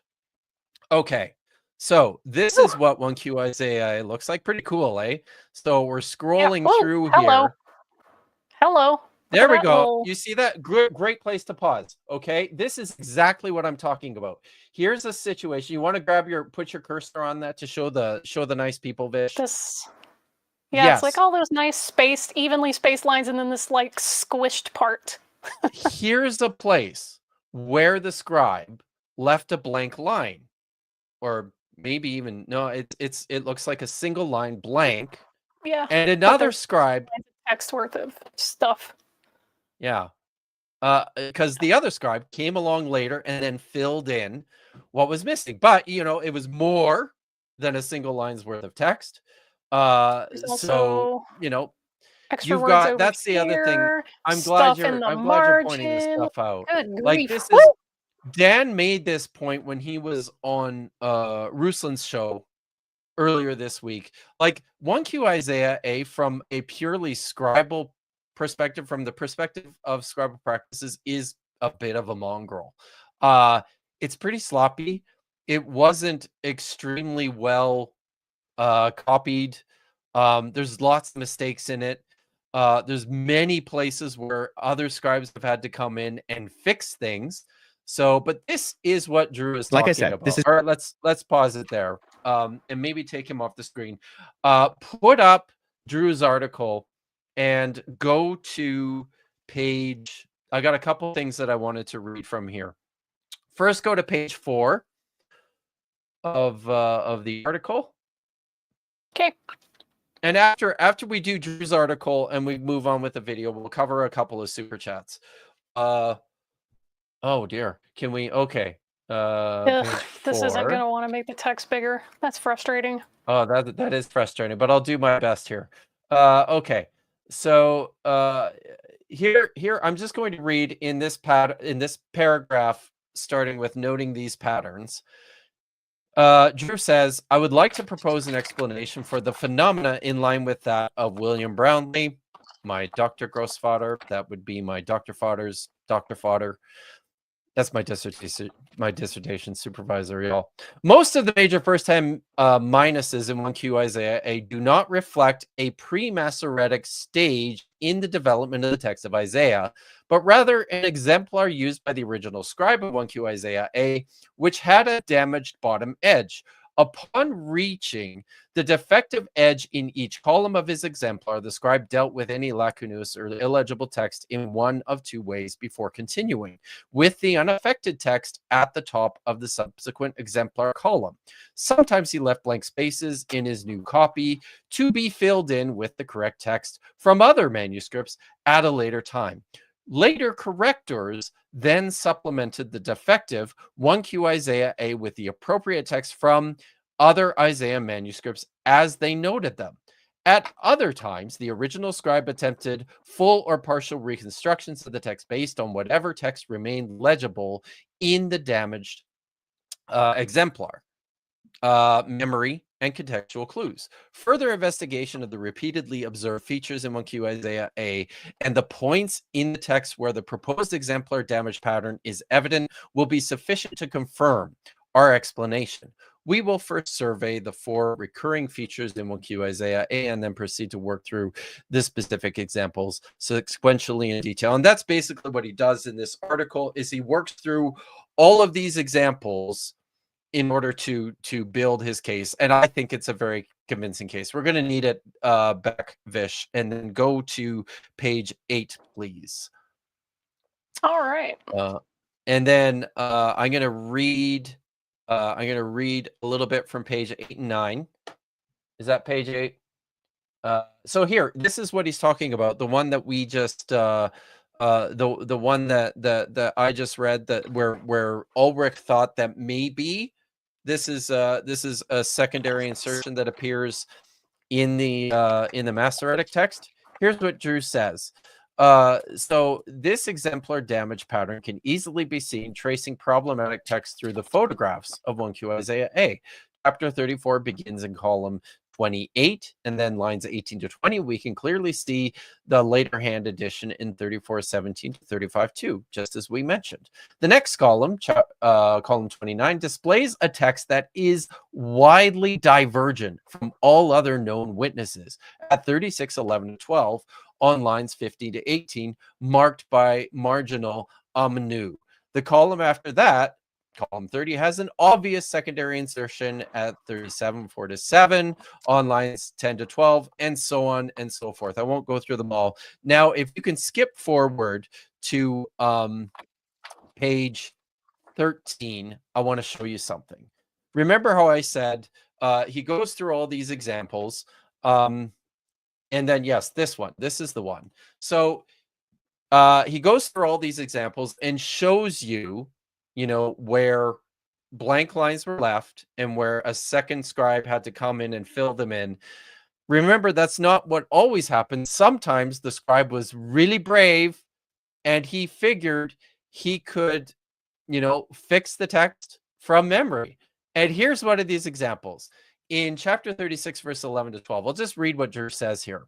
36:11 to 12 is marked by a marginal amnu and a text extraordinarily variant from all other known witnesses. All right, you can see the Hebrew text on the screen. I'm going to just read for you the translation of 1Q Isaiah 8. Well, first of all, I'll just read for you the translation of Isaiah 36:11 to 12 as it appears in the Masoretic text. Eliakim, Shebna, and Joah said, and the verb there is vayomer, to Rabshakeh, speak now to your servants, El Avadecha, to your servants in Aramaic, since we hear it. But do not speak to us in Judean, Yehudit, that's Judean, in the ears of the people who are Ha'am Asher on the wall. That's what what they said to Rab Sheka. But Rab Sheka replied, "Was it unto your lords and to you, ha'el adonecha va'elecha, that my Lord has sent me to speak these words? Was it not unto the men?" And then at that point, the text continues to match the Masoretic text. So here is how this scribe in 1Q Isaiah A filled in this text that he didn't have because it was damaged at the bottom, but he thought he knew this story well enough that he could fill it in from memory. Let's see how he did, shall we? He says, Eliakim, Shebna, and Joah said to him, Vayomru elav. So this is a little different. In the Hebrew text from the Masoretic text, the verb there is singular, but in this text in 1Q Isaiah A, it's plural, and then it has the preposition with the pronoun. They said to him. So that's slightly different. Here's what Rav Sheka says. Speak now these words. Et hadavarim ha'ela. Now that's quite different from what is in the Masoretic text. Remember, he said, speak to your servants. Sorry, I skipped a line. Sorry. He says, speak now with your servants, not to your servants. And then another scribe has added in amnu, with us, in Aramaic, since we hear it. But do not speak these words, et hadavarim ha'ela, which is different from the Masoretic text, in the ears of the men sitting on the wall. Remember, Rav Sheka said, or they said to Rav Sheka, do not speak to us in Judean, in the ears of the people who are on the wall. Here he says, do not speak these words in the ears of the men sitting on the wall. But Rav Sheka replied, was it unto you and unto your lords? And that's reversed. Rav Sheka in the Masoretic text says, was it unto your lords and unto you that my Lord has sent me to speak these words? So, I think he did a pretty good job personally. He got the gist of it. It's clearly not the same though. Like it's pretty dramatically different from a textual perspective, and I'm not even all that clearly. The scribe couldn't anticipate textual literalists and people who are like, no, there's no changes ever. Everyone copied it 100% word for word, line for line. Like, the only things we know that do that are like printing presses. Yes. So. But you know what I think is really exciting about all of this is that this is just a really cool example of how scribes thought through their work and how this work was done in antiquity. They weren't sitting there woodenly copying the text. Sometimes they actually ventured out on their own and they made some independent decisions. They provided clarification to text. In situations like this, they rallied and they thought of creative solutions for dealing with a manuscript that was damaged that they really wanted to copy. So I'm going to just say one more thing about this. We're going to read a couple of super chats and then we're going to move on to the next section in this video. I think. Let me just look at my notes here. So yes, okay. In the next section, we're going to deal. We're done with Ruslan for now. Then in the next section, we're going to look at a video response that Gavin Ortlund made specifically to Alex O'Connor, who was talking about some of the issues with Wes Huff's appearance on the Joe Rogan podcast. I think he's been treated pretty unfairly by Christian apologists in all of this. I want to say one more thing at the start here about 1Q Isaiah A and an issue that Drew alluded to in his paper, and that is, you'll notice that he says the scribe for 1Q Isaiah A has a damaged exemplar for the text of Isaiah after chapter 34, from chapter 34 to 36. Sorry, 66. So here's the kicker, guys. 1Q Isaiah A was copied from 2 different scrolls. Okay. Dun dun dun. And this is where it gets exciting. It's gonna get crazy here in a minute, guys. It was copied from 2 different scrolls, and the second probably also by 2 different scribes, and the second scroll is the one that was damaged. But the implications for this, for what I think is happening in 1Q Isaiah A, are potentially huge. I'll just tell you at the outset, I did interviews this last week with Stephen Woodford on this topic from Rationality Rules, as well as with Alex O'Connor, and they're going to be making videos about this. But when I talked about this next bit about the 2 halves of the book of Isaiah, you remember how Joe Rogan went, wow, about the identical word for word text? Guys, Alex O'Connor and Stephen Woodford were both like, wow, when I told them what's actually going on in 1Q Isaiah A. All right, but before we move on, let's look at a couple of super chats. Thank you for your super chats, everyone. Keep sending your questions in, and we will get to them as I'm they a come faster in. reader, so I'm going to do these. Cross Bible for $5. Okay. Why does Tove focus on the non-Qumran discoveries in the Judean desert when saying consonantal framework of the Masoretic text has been, quote, more or less frozen since at least the 3rd century BCE, quote ends? Okay, so I assume Stephen, if Stephen's still here, I'm sorry I had to wait so long, Stephen. If you're still here, can you clarify for me, are you asking about this for those volumes of DJD which feature scrolls from Mutabat and from Nachal Kever as opposed to Qumran?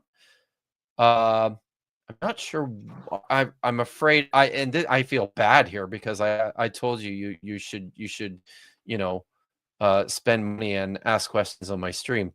Why does Tove focus on non-Qumran DJD when saying consonantal framework of the Masoretic text has been more or less frozen since at least the 3rd century BCE?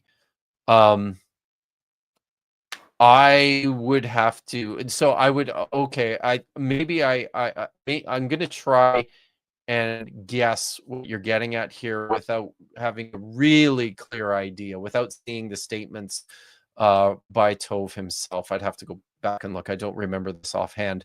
But remember, I said, everyone, at the beginning of the stream, very importantly, that the discoveries of scrolls at these other sites, such as at Mutabat, Nachal Kever, Wadi Tzadir, Masada, date a little bit later than text from Qumran. And I believe they also feature some significant maybe not some interesting scribal differences in terms of how the texts themselves, the manuscripts are constructed, how they're ruled, how they're written. And I suspect that's what Tove is getting at. I think what he's doing is he's using examples of biblical texts from these other sites, which all very interestingly appear to be much closer as a rule to the Masoretic text. And he's suggesting from like this wider this wider pool of text, because texts at these other sites are not produced by the same group that wrote and collected the scrolls from Qumran. So I think what he's saying is that these are exemplary of the situation regarding the consonantal framework of the Masoretic text from an earlier point in time, even though we don't have the manuscripts to show that. I think that's what he's saying, and I would say the reason he's suggesting that is because he's positing, taking for granted, probably reasonably, that, you know, manuscripts from other sites like Murabat Nachochev or Wadi Sidir and Matada attest to a broader spectrum of Judaism more generally than just this isolated set of manuscripts from Qumran, which we identify with the Essenes. So maybe these provide us a clearer picture of what was happening throughout most of Judaism. But then the statement about it being frozen since at least the 3rd century BCE, I have questions about that. And I don't know why he has made that statement. I do know, reading through his work, he has a tendency to push this thing back farther than I'm comfortable with. But thank you very much for your question. All right. Real quick, not a super chat, but are there any in bowls? Check out the channel Esoterica. He loves talking about apocryphals. But I don't think there are. So anyways, Jesus how Tales, influential... $5. You're reading. How influential was Isaiah when compared to Jeremiah? Who responded to Isaiah prior to the Gospels? Who responded to Isaiah prior to the Gospels? I have no idea Not what sure how that to parse means. that. How influential was Isaiah compared to Jeremiah? On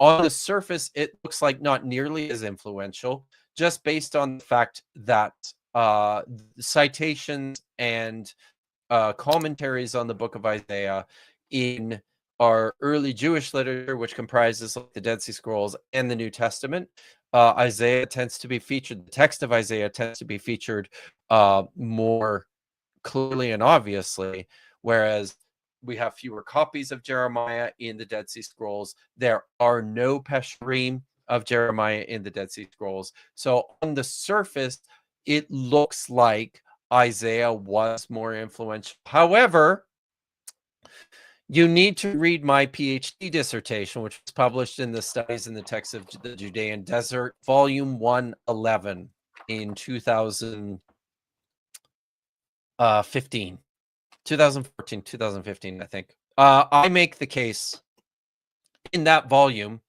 that we're not looking at the evidence correctly, that if you look at the evidence through different models, like the one utilized by Eva Morochek in her excellent book on the literary Jewish imagination, then you will see that actually Jeremiah was extremely influential, not just at Qumran, but also throughout the New Testament.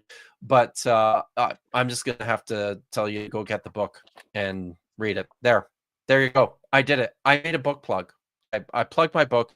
Go read my book if you want to know the answer to this question. Cool. The simple answer is that Isaiah is not necessarily more influential when compared to Jeremiah, and I have no idea what responded means. Nobody was responding. They were picking up texts and they were expanding them and providing commentary on them, and they were using them in their own self-understanding. Thank you for the question.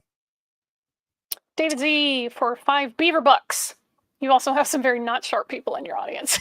Oh, sometimes. Come on. Only But you have a Decepticon logo on your super chat, so doesn't make him not smart. Yeah.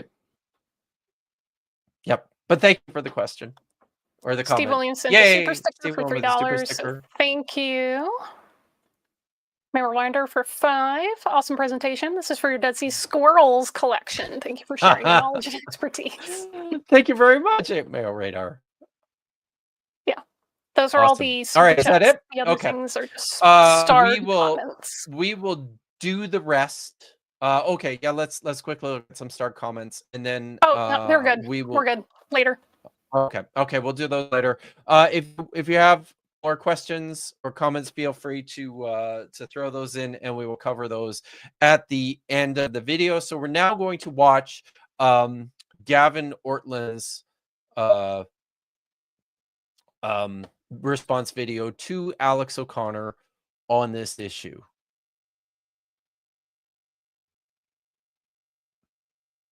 Like I said, this isn't true for all the Dead Sea Scrolls, but one of the things that shocked them about Isaiah was that it was word for word identical to the Masoretic text. Word for word. Word for word. Wow. Yeah. Wow, that would be amazing if it were true. In fact, the Dead Sea version of the Isaiah scroll is not quite identical to the Masoretic text, that is, the one that we know from the Bible. Can you guess how many textual variants there are between the two? Take a guess. 1 that Wes forgot about? 10? 100? Try more than 2,600. But it needs to be emphasized that the majority of these discrepancies are about tiny issues like spelling, not even necessarily errors of spelling, just differences. One scholar notes that these variations are mostly occasioned by considerations of orthography. Orthography is a conventional spelling system of a particular language, kind of like how Americans might use this spelling, color, C-O-L-O-R, but the British people weirdly put a U in that word. The great Isaiah scroll, it's under discussion here, contains spellings that reflect its own historical context. So that wouldn't affect the word for word claim that Wes made. Word for word doesn't necessarily mean word for identically spelled word. So the 2,600 figure here is potentially very misleading for onlookers. What does he mean? All right.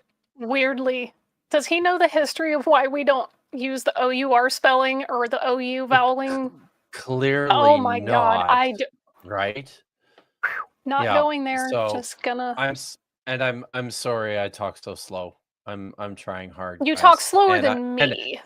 And when I'm I sorry teach. you're hungry, Vish. But honestly, you probably should have grabbed something to eat before this. So, you know, You I know don't know that what is to fair. say. I'll accept that roasting in love. Okay, so I just want to point out at this point, and then we'll continue. And Vish, just as a side note, I've got a link there in the notes to another. If you could have that ready to put on the screen here shortly, that's the That one? DSS Collections IMJ. Spoilers. Oh, did you show it? Sorry, I'm all over the. Oops, Yeah, that spoilers. one. Okay. So, all right. So, but yeah, just have that on hand. Well, we're gonna watch the video first, but I want to say something. And Dan dispatched of this nonsense already in his response video to alacrity. Gavin. Yes, we're not talking about spelling differences here. There is an entire list of spelling differences, spelling variants between 1Q Isaiah A and the Masoretic text. That's a whole separate list. The 2,600 textual variants are proper variants that differ in their meaning from the text. So I just have to point out that no, Gavin, you are absolutely critically wrong on this point. And honestly, I don't know. Maybe you owe Alex an apology for being so wrong on this critical point. Let's continue and see what else Gavin has to say here. Now, to his credit, Alex acknowledges that most of these variations are very small. Now, most of these variants are small. They're differences in spelling, for example, but some of them are more significant. For instance, in Isaiah chapter 2, the end of verse 9, and all of like, here's the thing, right? And when I first started seeing this stuff pop up, this was kind of the really interesting thing to me, is that all of these guys got this wrong. Alex got this wrong, thinking that most of the differences were just spelling. No, that number, that 2,600 number, has to do with things other than spelling. Wild. All right, keep going. Okay. all of verse 10 are simply missing from the Dead Sea version. They're just not there. He proceeds to quote from the Digital Dead Sea Scrolls project to buttress this point, and he's correct about the scroll in question. However, there are multiple scrolls of Isaiah found among the Dead Sea Scrolls in these different caves at Qumran. And one scroll is nearly complete. That's the Great Isaiah Scroll, but there's many other fragmentary texts. The same website that Alex quotes from to get the 2,600 figure also notes around 20 additional copies of the book of Isaiah were found there. And in other manuscripts, that part of Isaiah 2:9 and Isaiah 2:10 are included. And that, again, is noted from the same website that Alex quoted from. Pause it Now, here. if I heard him correctly, Go back. Put his text on the screen. Let's look at this. Let's read. Let's read this. This is talking about. Oh, go back to the other quote first. Let's see. Just before that. Oh, can you? There. What? It's the same. What do you? Didn't he show two? I'm just gonna let it I play. thought Also there notes were- around 20 additional. There we go. Pause. He only left Okay. it up for a very brief amount Yeah. of time. Around, so this is from the website that Vish is going to show here in a second. Around 20 additional copies of the Book of Isaiah were also found at Qumran. One more copy was discovered further south at Wadi Mudabat, as well as 6 pesharim or commentaries based on the book. Isaiah is also frequently quoted in other scrolls, a literary and religious phenomenon also present in the New Testament writings. Let's look at the next one. And we're going to talk about some of these Additional copies of the book manuscripts of here. Isaiah were found there, and in I don't other wanna manuscripts. skip and then miss it. Yeah. The second half of verse 9 and all of verse 10. So this is the major textual variant that Dan mentioned. This is the one that we just looked at in context, and I explained to you exactly how this happens. All of verse 10 in the present Masoretic version of chapter 2 are absent from the great Isaiah scroll in the Israel Museum's full manuscript that you see here online. These same verses, however, have been included in other versions of the book of Isaiah in the scrolls found near the Dead Sea, in 4Q Isaiah A and in 4Q Isaiah B. And the Hebrew text from which the ancient Greek version or Septuagint from the 3rd to the 1st century BCE was translated. So Gavin puts this quote up on the screen. He highlights this text here in the middle. That's all he says about it. Vish, if you could put the other link up. So this is where he got this from. Scroll down to the text there. All right. I think, hold on. Shoot, I should have. It's go back up a little bit. Okay, stop there. Sorry, I should have. Okay, here we go. Here's the full quote. You can see it's this second paragraph below the. I think this is right. Yeah, so it's this paragraph here. Yep. It says, if you starting at the third sentence there, around 20 additional copies of the book of Isaiah were also found at Qumran. One more copy was discovered further south at Wadi Mudabat, as well as 6 pesharim based on the book. Isaiah was also frequently quoted in other scrolls, a literary and religious phenomenon also present in New Testament writings. The authoritative and scriptural. Okay, it's not that one. I think we scroll down a little bit. Sorry, I should have had this laid out better. Let's go to Masoretic version of the Hebrew Bible. Professional. I am a professional. Okay. Well, here we go. It course says it's near the bottom. Oh, here. No, yeah. For example, yes, it's after point 2, the Great Isaiah Scroll version. Thank you. Here we go. Here's the quote. It's the second paragraph in point 2. For example, the second half of verse 9 and all of verse 10 in the present Masoretic version of chapter 2 are absent from the Great Isaiah Scroll in Israel Museum's full manuscript that you see here online. The same verses, however, have been included in the other versions of the book of Isaiah in the scrolls found near the Dead Sea, 4Q Isaiah A, 4Q Isaiah B, and the Hebrew text from which the ancient Greek version or the Septuagint, 3rd to 1st century BCE, was translated. That's all that Gavin put up on his screen. What does the next sentence say, Vish? This confirms that these verses, although early enough, were a late addition to the ancient and more original version reflected in the Great Isaiah Scroll. Did we just get a Trojan source? Yeah, we did. Amazing. Take a drink. For the audience that doesn't know, Trojan source is when usually young earth creationists, but anybody who's doing apologetics, quotes something out of context, and we go look at the actual source and it contradicts what they say. It happens a lot, y'all. It really does. And Gavin is guilty of this here. I refuse to accept that he just stopped reading this paragraph once he got to the end of that second last sentence there. I hate to attribute some disingenuous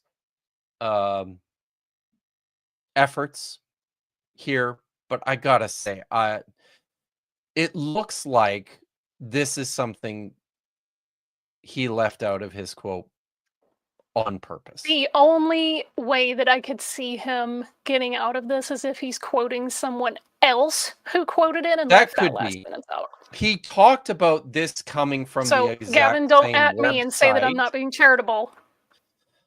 but he did say saying. that he was getting this from the very same website that Alex was getting his information from. Just presenting a possible out. But in any event, whether this was just a big mistake by Gavin, whether this is something that he did, intentionally, this is just not acceptable. Yeah, sloppy. This is sloppy. So do better, please, Gavin Ortland. Yeah, this might actually be it right here. He's probably quoting a source from evidence that demands a verdict.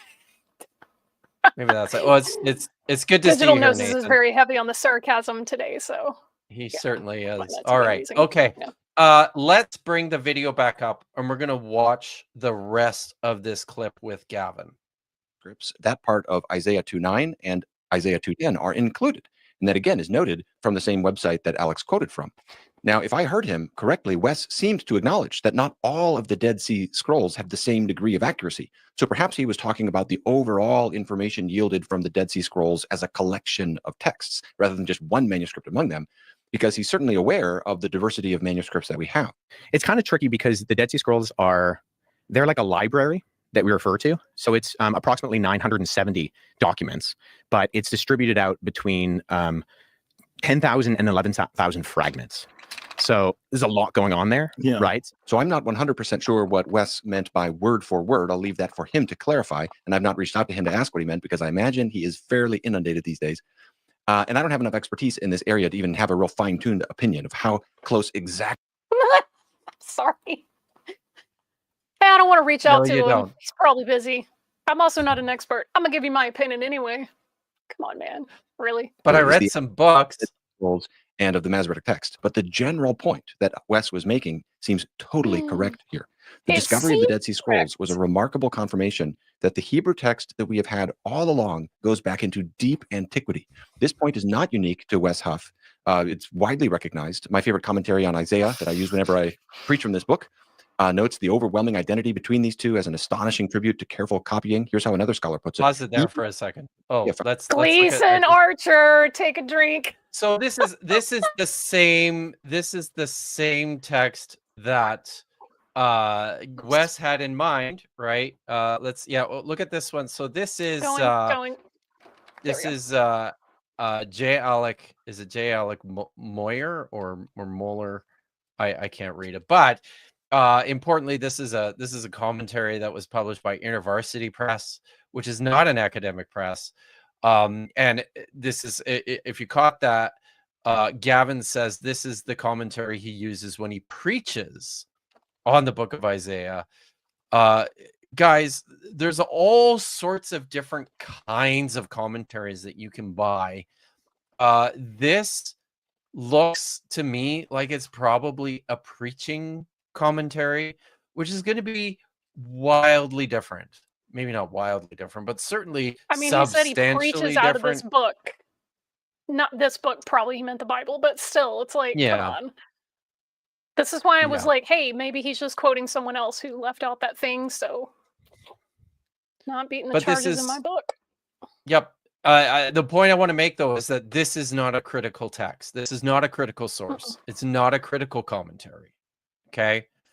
So he's got this quote here about the overwhelming identity between these two. That's 1Q Isaiah A, notwithstanding the time gap, is an astonishing tribute to careful copying. I mean, I Someone who's guess clearly never even looked at them. I will say this much, right? Like, and something that I have been saying all week as I've been talking to people about this topic. People always talk about, Joe Rogan called this a miracle, the fact that 1Q Isaiah A looks so close to the Masoretic text.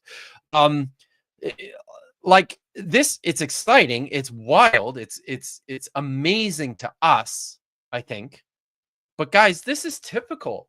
Like, this isn't, there's nothing special about the Dead Sea Scrolls or about New Testament manuscripts or about any of the other medieval Old Testament manuscripts.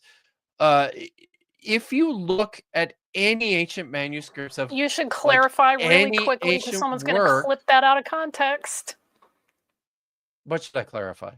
Sorry, I was in the middle of a thought. saying that there's nothing special. There isn't. Clarify before Phil working gets a on hold of that. that one. I am working on that. So any ancient manuscript copy of any ancient work is going to substantially look like this.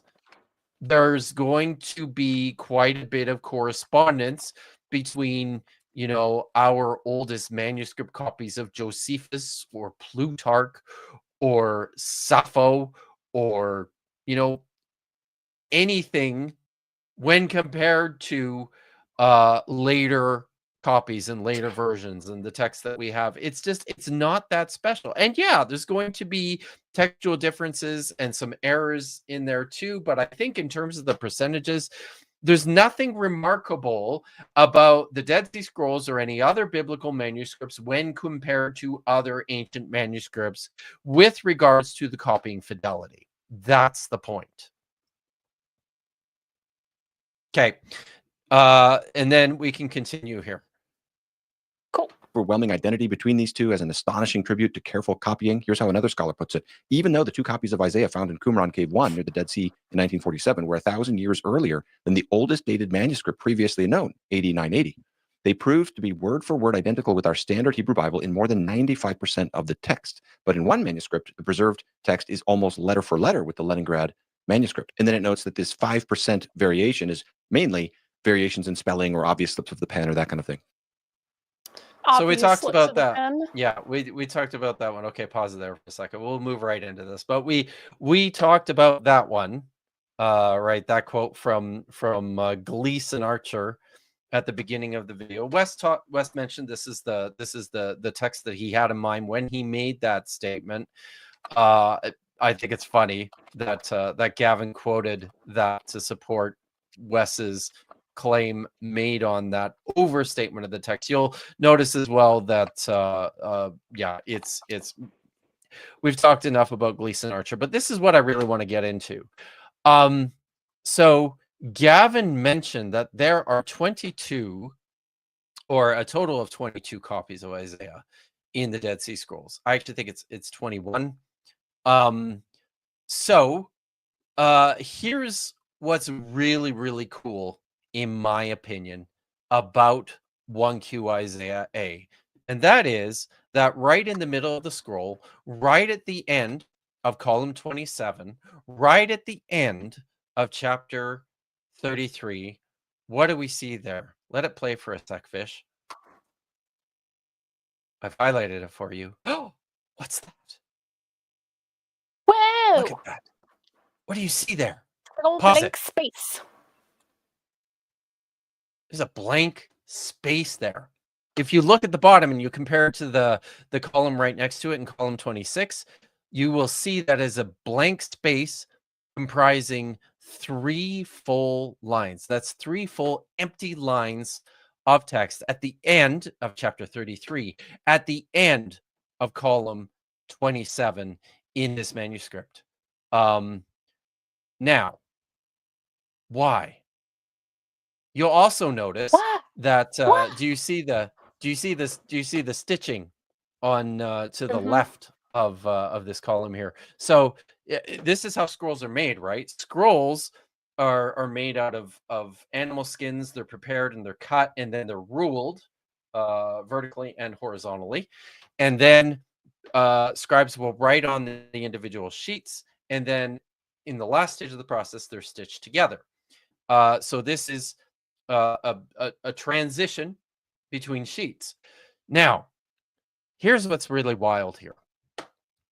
Remember I talked about how, according to Drew Longaker, and I agree with him, the second half of this manuscript, so everything after this break at the end here, was copied from a different scroll.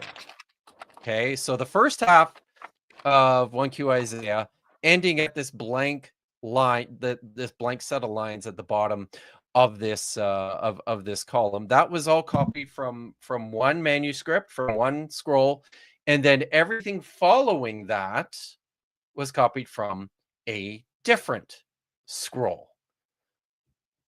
Now, why would that be? Why would you have to copy the book of Isaiah from two separate scrolls? I wonder.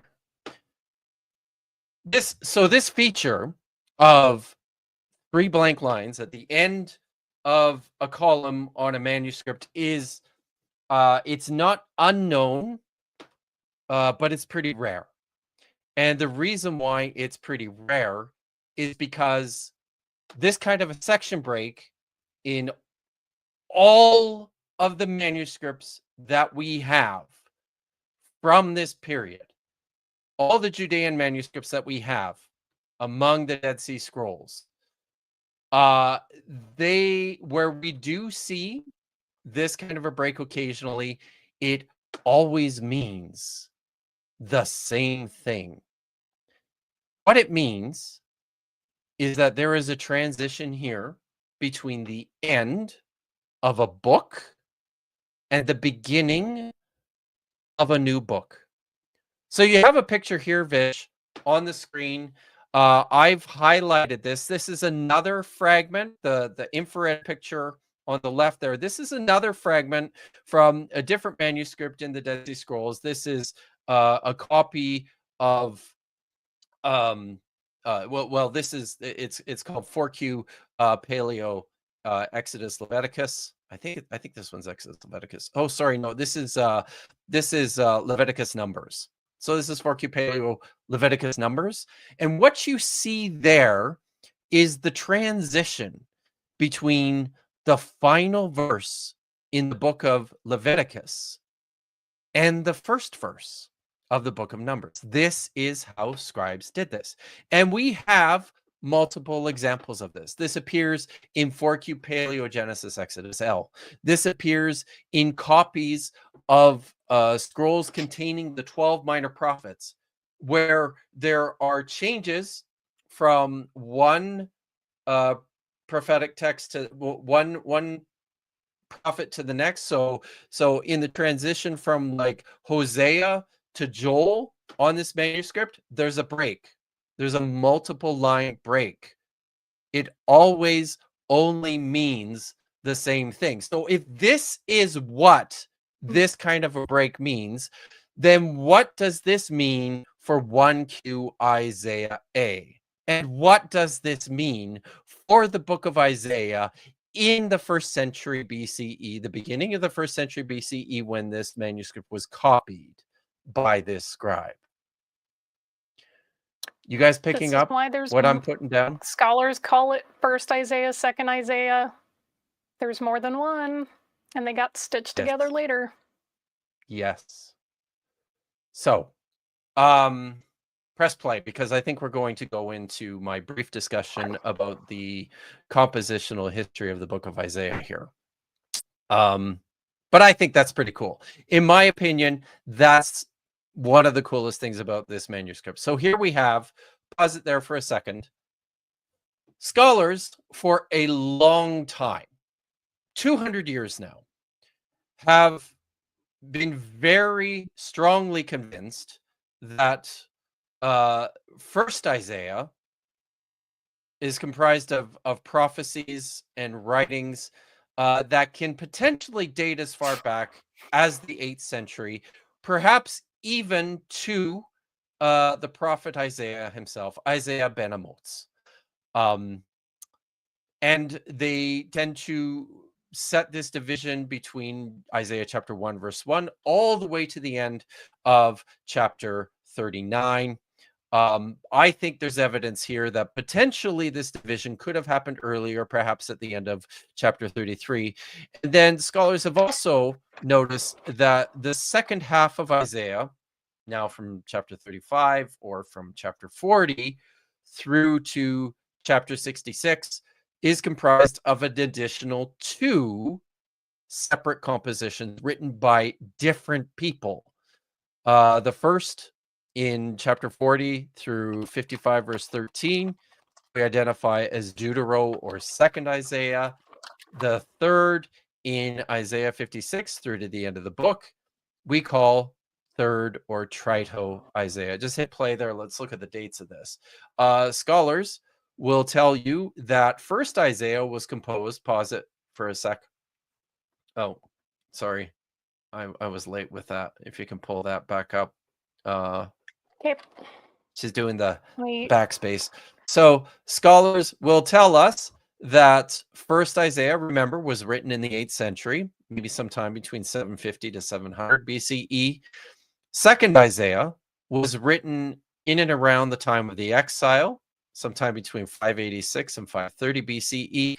And the reason we think this is because within the book of Isaiah, or sorry, within this second part of the book of Isaiah in the first place, all of these prophecies are anonymous. Isaiah himself is never mentioned at any point in the second half of this book. He's not mentioned a lot in the first half either, but at least he's, there are 6 oracles in first Isaiah that say these are, this is the word of Yahweh from Isaiah ben Amoz that he delivered, blah, blah, blah. So the other thing we notice in second Isaiah is that there's considerable anguish and fact that there is no temple. Scholars put 2 and 2 together and figure, well, this must have been written when there actually was no temple, meaning it must have been written sometime after 586 BCE, and then also probably before they started building the second temple, which was around 530 BCE. Now, third Isaiah, which appears in the last 10 chapters of Isaiah, all of a sudden now speaks as though there is a second temple, and a clear feature throughout third Isaiah is the nations all coming together into the new temple of Yahweh. Everyone's worshiping Yahweh in the new temple. The new temple is great. It's amazing. It's the place where God's kingdom will ultimately be established. This is the way scholars work. Oh, also, there's mention made of Cyrus the Great in one, maybe I think, is it 1 or 2 places in second Isaiah. Someone in the chat can help me out with that and let me know where, just because I don't have it off the top of my head. So Isaiah is a composite book. It was written by multiple people. It was written over hundreds of years. And here, thank you, Simone, Isaiah chapter 45, verse 1, Cyrus the Great is mentioned. That's in second Isaiah. Cyrus the Great is mentioned rather matter-of-factly, as if everybody should know who this guy is, because, when you're writing after, when you're writing after the Persian invasion and occupation of Babylon, yeah, everyone knew who this guy was. So the scribe, 1Q Isaiah A, clearly understands this. The scribe of 1Q Isaiah A clearly recognizes that these are separate compositions.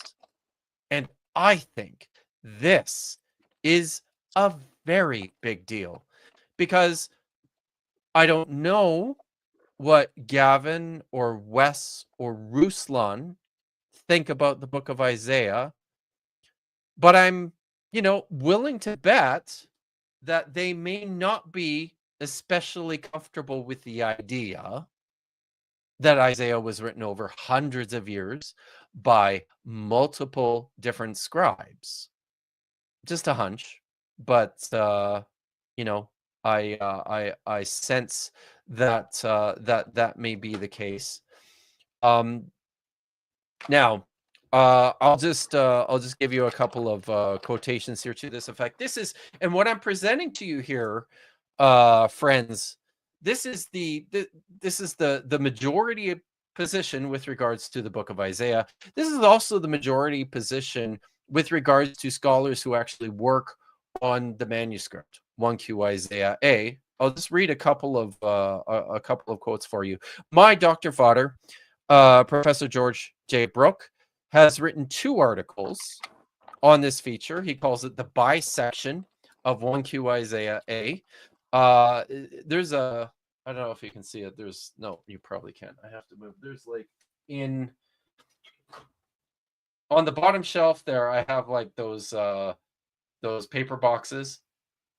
So one of those is filled with nothing but photocopies, hard copies of articles written by my Dr. Fodder, George J. Brooke. He had this wonderful practice, and any of you aspiring scholars, I'm going to recommend to you that you do this. If you ever have your own PhD students or master students even, what my Dr. Fodder, George Brooke, did was anytime he wrote or published anything, he either got an off print or he made a photocopy and he gave it to me.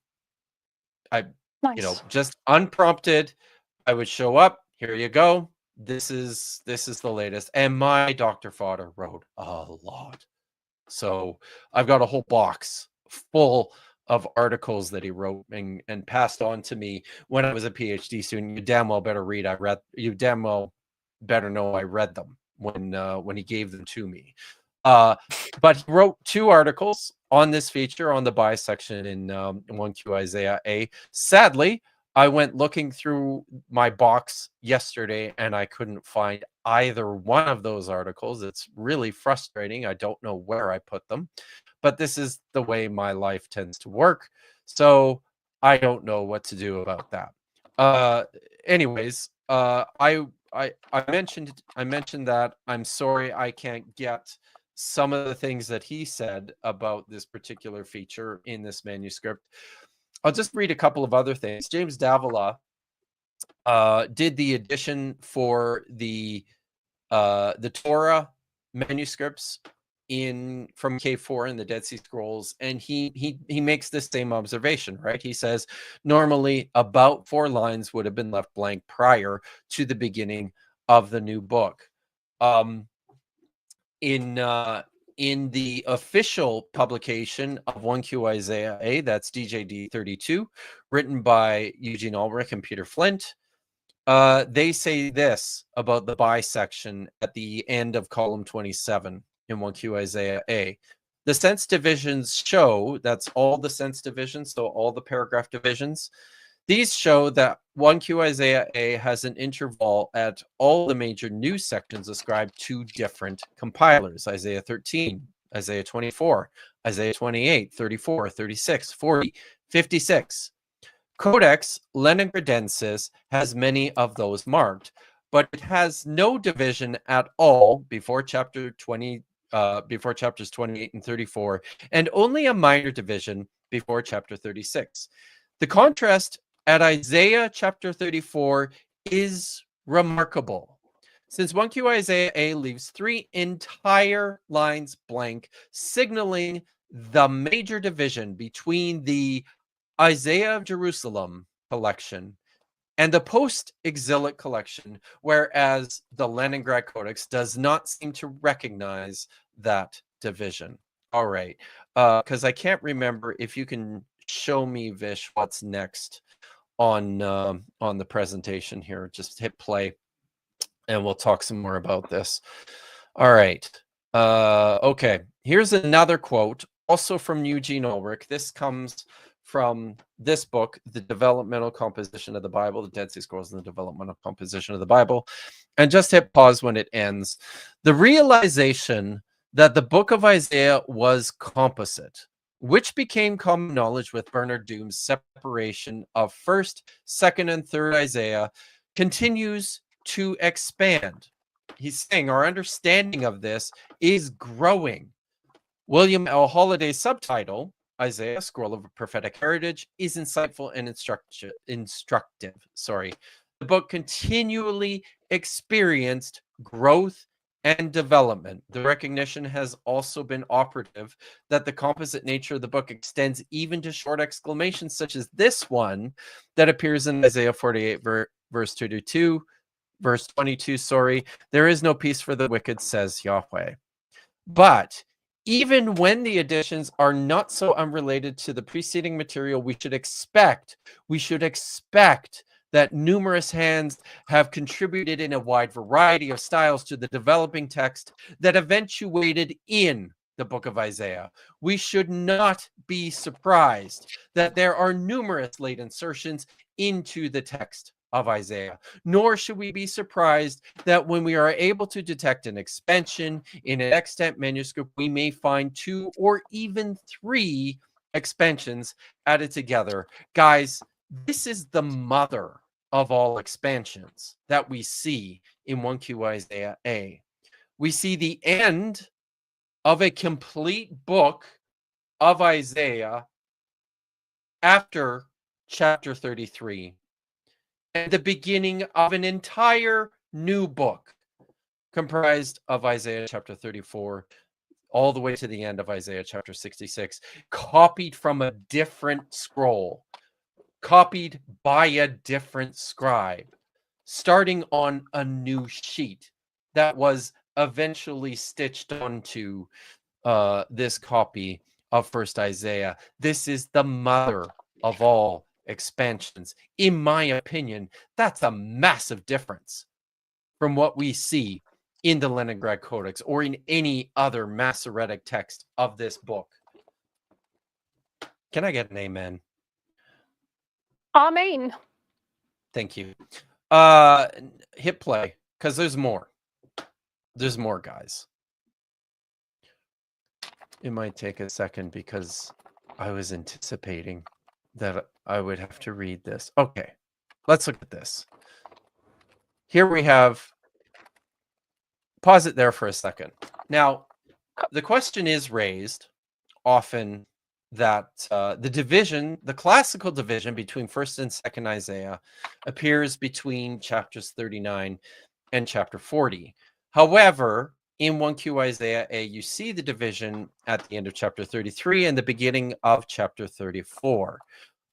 This is from William Brownlee, my Dr. Grossvater, in an article that he published all the way back in the 1950s, where he recognized a really interesting structural alignment between the two halves, or between the two compositions, really. And I think what probably happened was, while I suspect that historically speaking, First Isaiah maybe did include everything all the way up to the end of chapter 39. This is something, as these compositions started to become included together and copied together over time, I suspect this is something that scribes started to forget or to ignore and found better ways, in their opinion, of dividing between the compositions. So you'll notice here that Brownlee has divided both compositions into 7 parallel sections. In the first, you see prophecies of the ruin and restoration of Judah in 1st Isaiah chapters 1 through 5, and then paradise lost and regained in chapters 34 and 35. Second, you see biography appearing in chapters 6 to 8 in 1st Isaiah, and then more biography appearing in chapter 36 to chapter 40. By the way, that biography is also lifted directly out of 1st Kings. But that's another point altogether. Third, you've got agents of divine blessing and judgment in chapters 9 through 12, agents of deliverance and judgment in 2nd Isaiah chapters 41 through 45. Fourth, you've got anti-foreign oracles in 1st Isaiah chapter 13 to 23. And then you've got anti-Babylonian oracles in chapters 46 to 48. Fifth, you've got universal judgment and the deliverance of God's people in 1st Isaiah 24 to 27. Universal redemption through the Lord's servant. These are the famous servant songs. also the glorification of Israel in Isaiah 49 to 54. Sixth, ethical sermons indicting Israel and Judah in chapters 28 through 31 of First Isaiah. Ethical sermons, the ethical conditions for Israel's redemption appear in chapters 56 through 59. Seventh, the restoration of Judah and the Davidic kingdom appearing in First Isaiah chapter 32 and 33, and paradise regained, the glories of the New Jerusalem and the new heavens and the new earth in this would be Third Isaiah chapter 60 through 66. So here is how I think this scribe was structuring these two compositions, in his mind, these two compositions on this individual scroll. All right, hit play again, Vish. We got a couple more minutes of this and then we'll do some super chats. Okay, pause it there for a second. Now, the reason I wanted to talk about this after Gavin's response to Wes is because he drew attention to the multiple copies of Isaiah in the Dead Sea Scrolls. Now, here you have on the screen still my division between Proto and Deuterotrito Isaiah.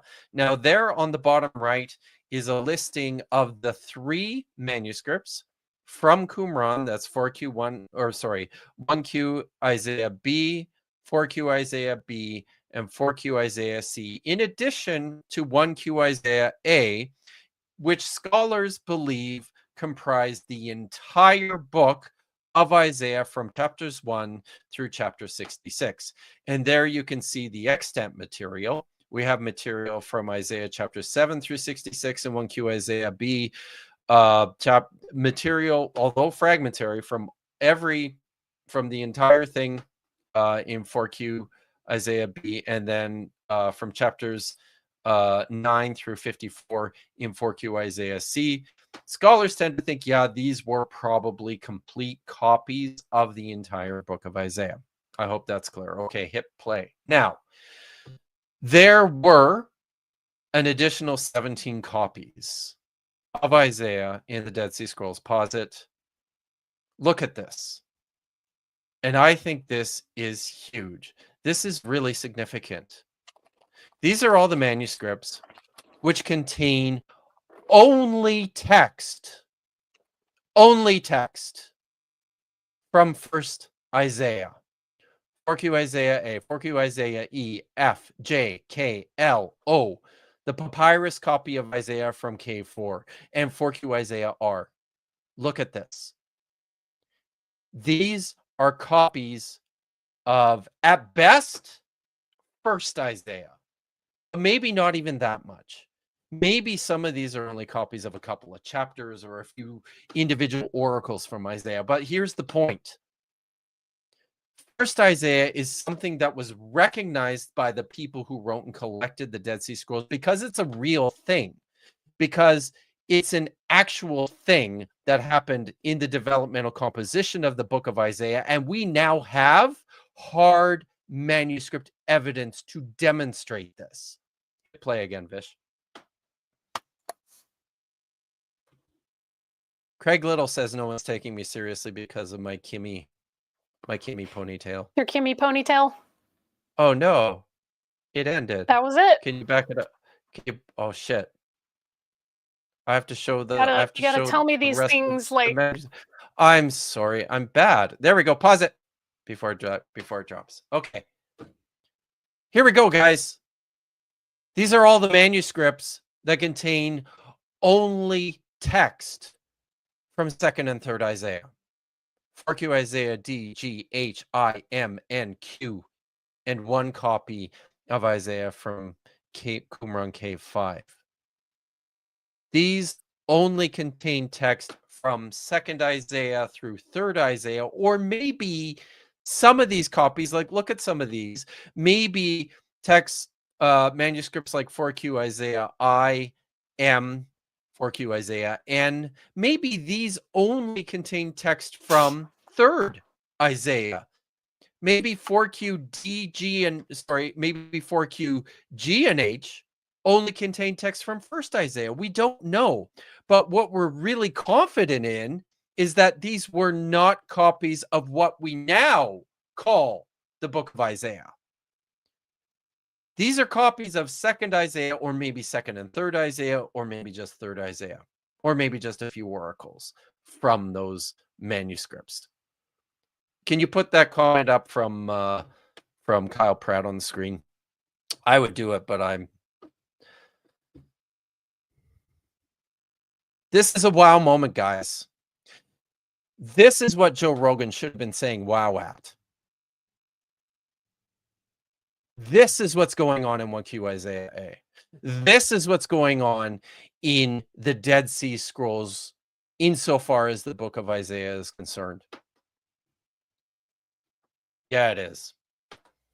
All right. This is really cool. That's cool, isn't it? Chat, is that cool? So that's why I put my guys. That's why I did the 90s ponytail today, guys, because this stuff is fire. That's why it deserved the 90s ponytail. All right. If we've got some more questions and super chats, we're going to end with this. Thank you so much for hanging out. There's still almost 300 people watching, and I really, really appreciate that. That's awesome that you guys come out and are still here after almost 3 hours. It's brilliant. Getting a free grad course. Yeah, well, I love to do it.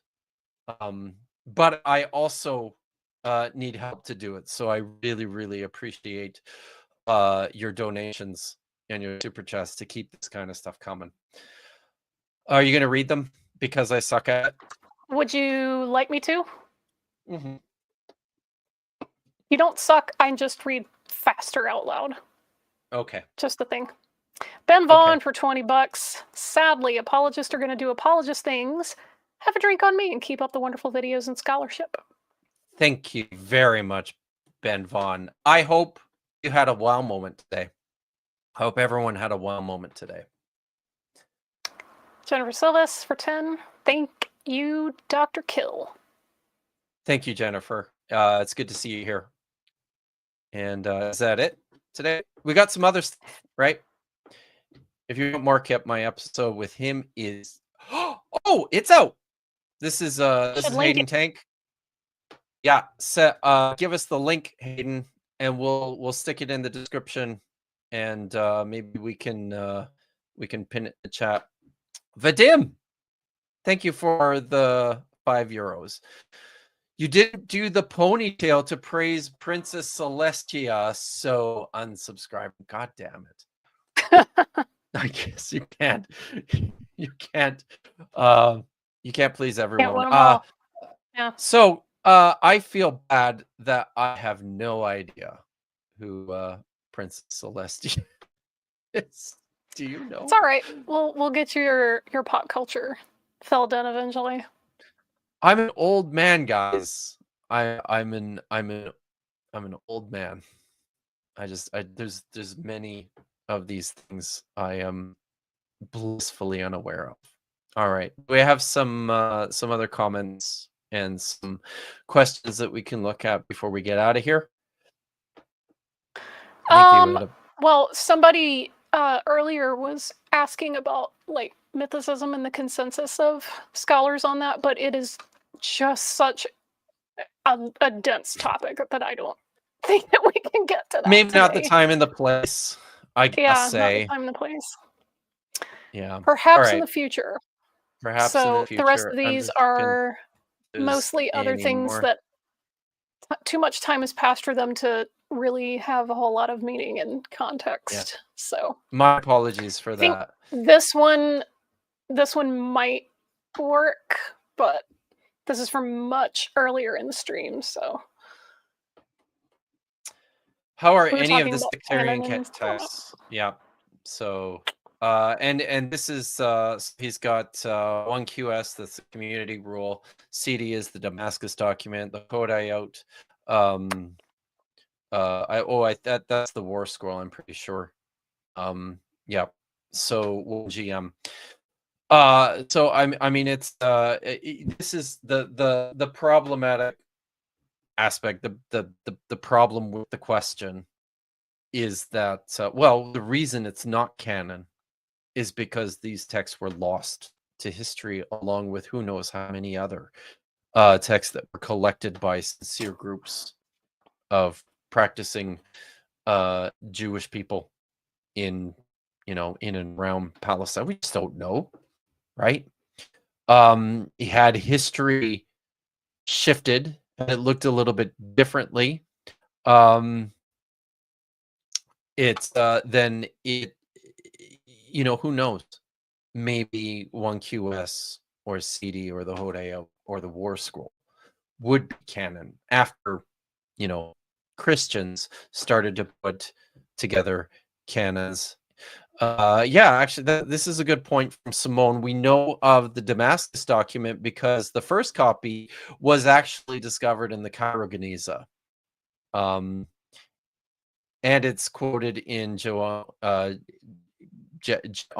era anti-Karaite text. See, I didn't even know that. Thank you, Simone. Yeah, this is a whole niche thing where I can easily gauge who's worthy of having a conversation with about the development of Judaism post 70 CE if they know about the squabbles between Rabbinic Judaism and the Karaites.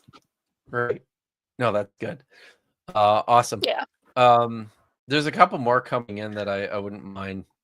Is it possible that Isaiah wrote more than one book and they were joined together?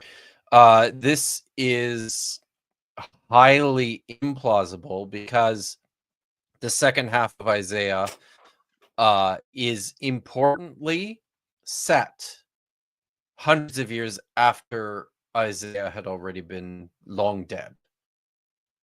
Same with the third part of the book of Isaiah. So you can get around that by suggesting that Isaiah just saw visions and prophesied. But my problem with that is you got people,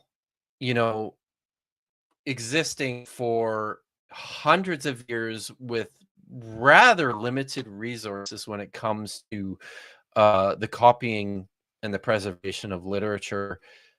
Unless it's like useful, worthwhile, meaningful, contemporarily relevant kind of texts, people are just not going to bother continuing to copy that sort of stuff. And when you read through Second Isaiah and Third Isaiah, and you try to imagine what sort of relevance any of this would have for someone living in the 700s or the early 600s or the Josianic Reformation, then it doesn't fit. It doesn't work. A much simpler explanation, for which we have actual physical evidence, as I illustrated today, is that these were works written by different people over the course of centuries that were eventually collected together and transmitted. The book of Isaiah became the book of Isaiah not because everybody always believed that these were all prophecies of Isaiah. The book of Isaiah became the book of Isaiah because somebody at some point in time decided to put Isaiah's name at the top of the entire collection. That's it. But yeah, thank you for the question. I think we got a couple more. I apologize. Are you going to read it? Would you say that Huff misrepresented the position of Emmanuel Tove on 1Q Isaiah A? Like, I think he tried to clarify, and I want to give him the benefit of the doubt, but this is like, that's a section of this video I honestly had to watch a few times to try and figure, and I even had to reach out to him just to get a sense of what he was getting at.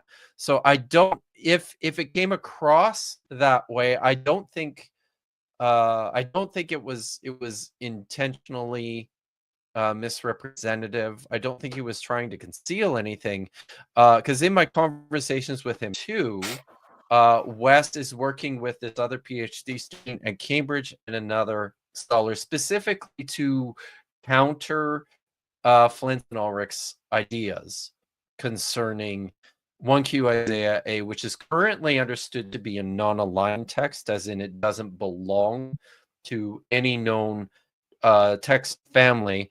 Now, importantly, I'll say this as well.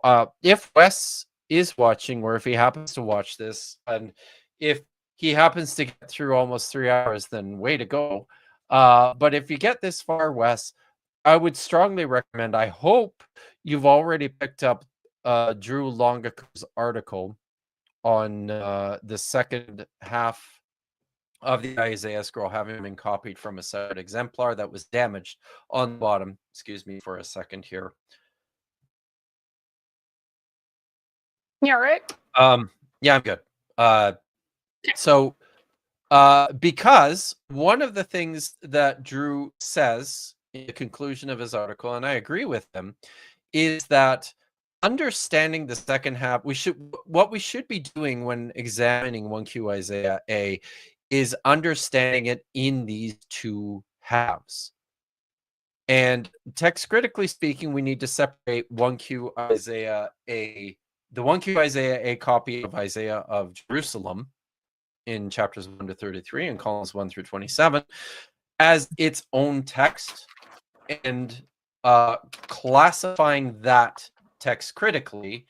But then we need to do the same thing with that second half, with the second copy, with the appended material. We need to we need to start treating these like they're separate compositions, because they are. The scribe understood these to be separate compositions. So so that's a message for you, Wes. I hope if you watch this. We had another super sticker. Real Daddy Thanks, for Real Daddy. $1.99. Beauty. Eric Moyer for 5. Can't the smaller manuscripts not covering multiple of the Isaiah sources be explained by their being short? Can the smaller manuscripts not covering? Meaning they were sources? limited by the size of the actual sheet. Well, that's yes, but I would say that you don't decide. The way this works is you don't decide what to write based on the parchment that you have, so much as you decide what you want to write, and then you get the parchment you need for the job. So one of the things that I and Matthew Monger, my friend and colleague at MF Norwegian School of Theology and fellow Diablo critic, are working on, would like to continue working on, we've started some work on this, is an exploration of the material features of a lot of these manuscripts, limited to, in the first place, their size, like their compositional size, and the sorts of things that we understand from this feature. So when you have a small manuscript consisting of only a handful of chapters of the book of Isaiah, what is this manuscript? Why did somebody decide to copy this text? Why only this text? Based on our analysis of the handwriting and scribal skill and some of the paratextual features that we observe in the fragments, what can we say about the function of this manuscript? Oh, look, guys, there's a different dog. That's oh, there she is. Yeah, that's Gaha. There's Gaha. Hi, Doggos. Skaha's like how old are you, Skaha? I think you're like, I don't know, she's like 13 years old. She's pretty old. But anyways, yeah. So, but this is I think this is an important question. We need to understand copies of texts of the Bible at Qumran relative to the sizes of the manuscripts and their, extent, length. It's a really important point. I hope that answers the question. I'm not sure. All right. Yep. Anything else? Final thing. Okay. I just wanted to reference this. Jennifer says that they used to identify with the Karaites, like Nehemiah Gordon. He's really the only notable one. because there's not a whole lot, but he is. It's a frustrating case. He's actually, I don't want to say like friend, because that implies a level of, I guess, cordiality that I don't think is there anymore, but I've known him for years, and his actual scholarly published work on manuscripts is freaking amazing. He's written a whole dissertation on scribal corrections and changes to the tetragrammaton in various manuscripts, and he'll show you where it's not true that they would just completely start over with a new sheet if they misspelled it or did something to the divine name.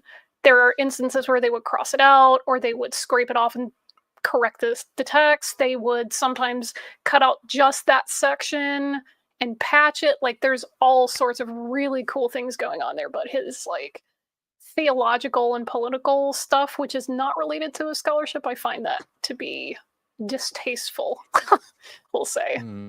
But he is a pretty cool guy, and he does pretty solid work on manuscript history, so shout out, credit where it's due.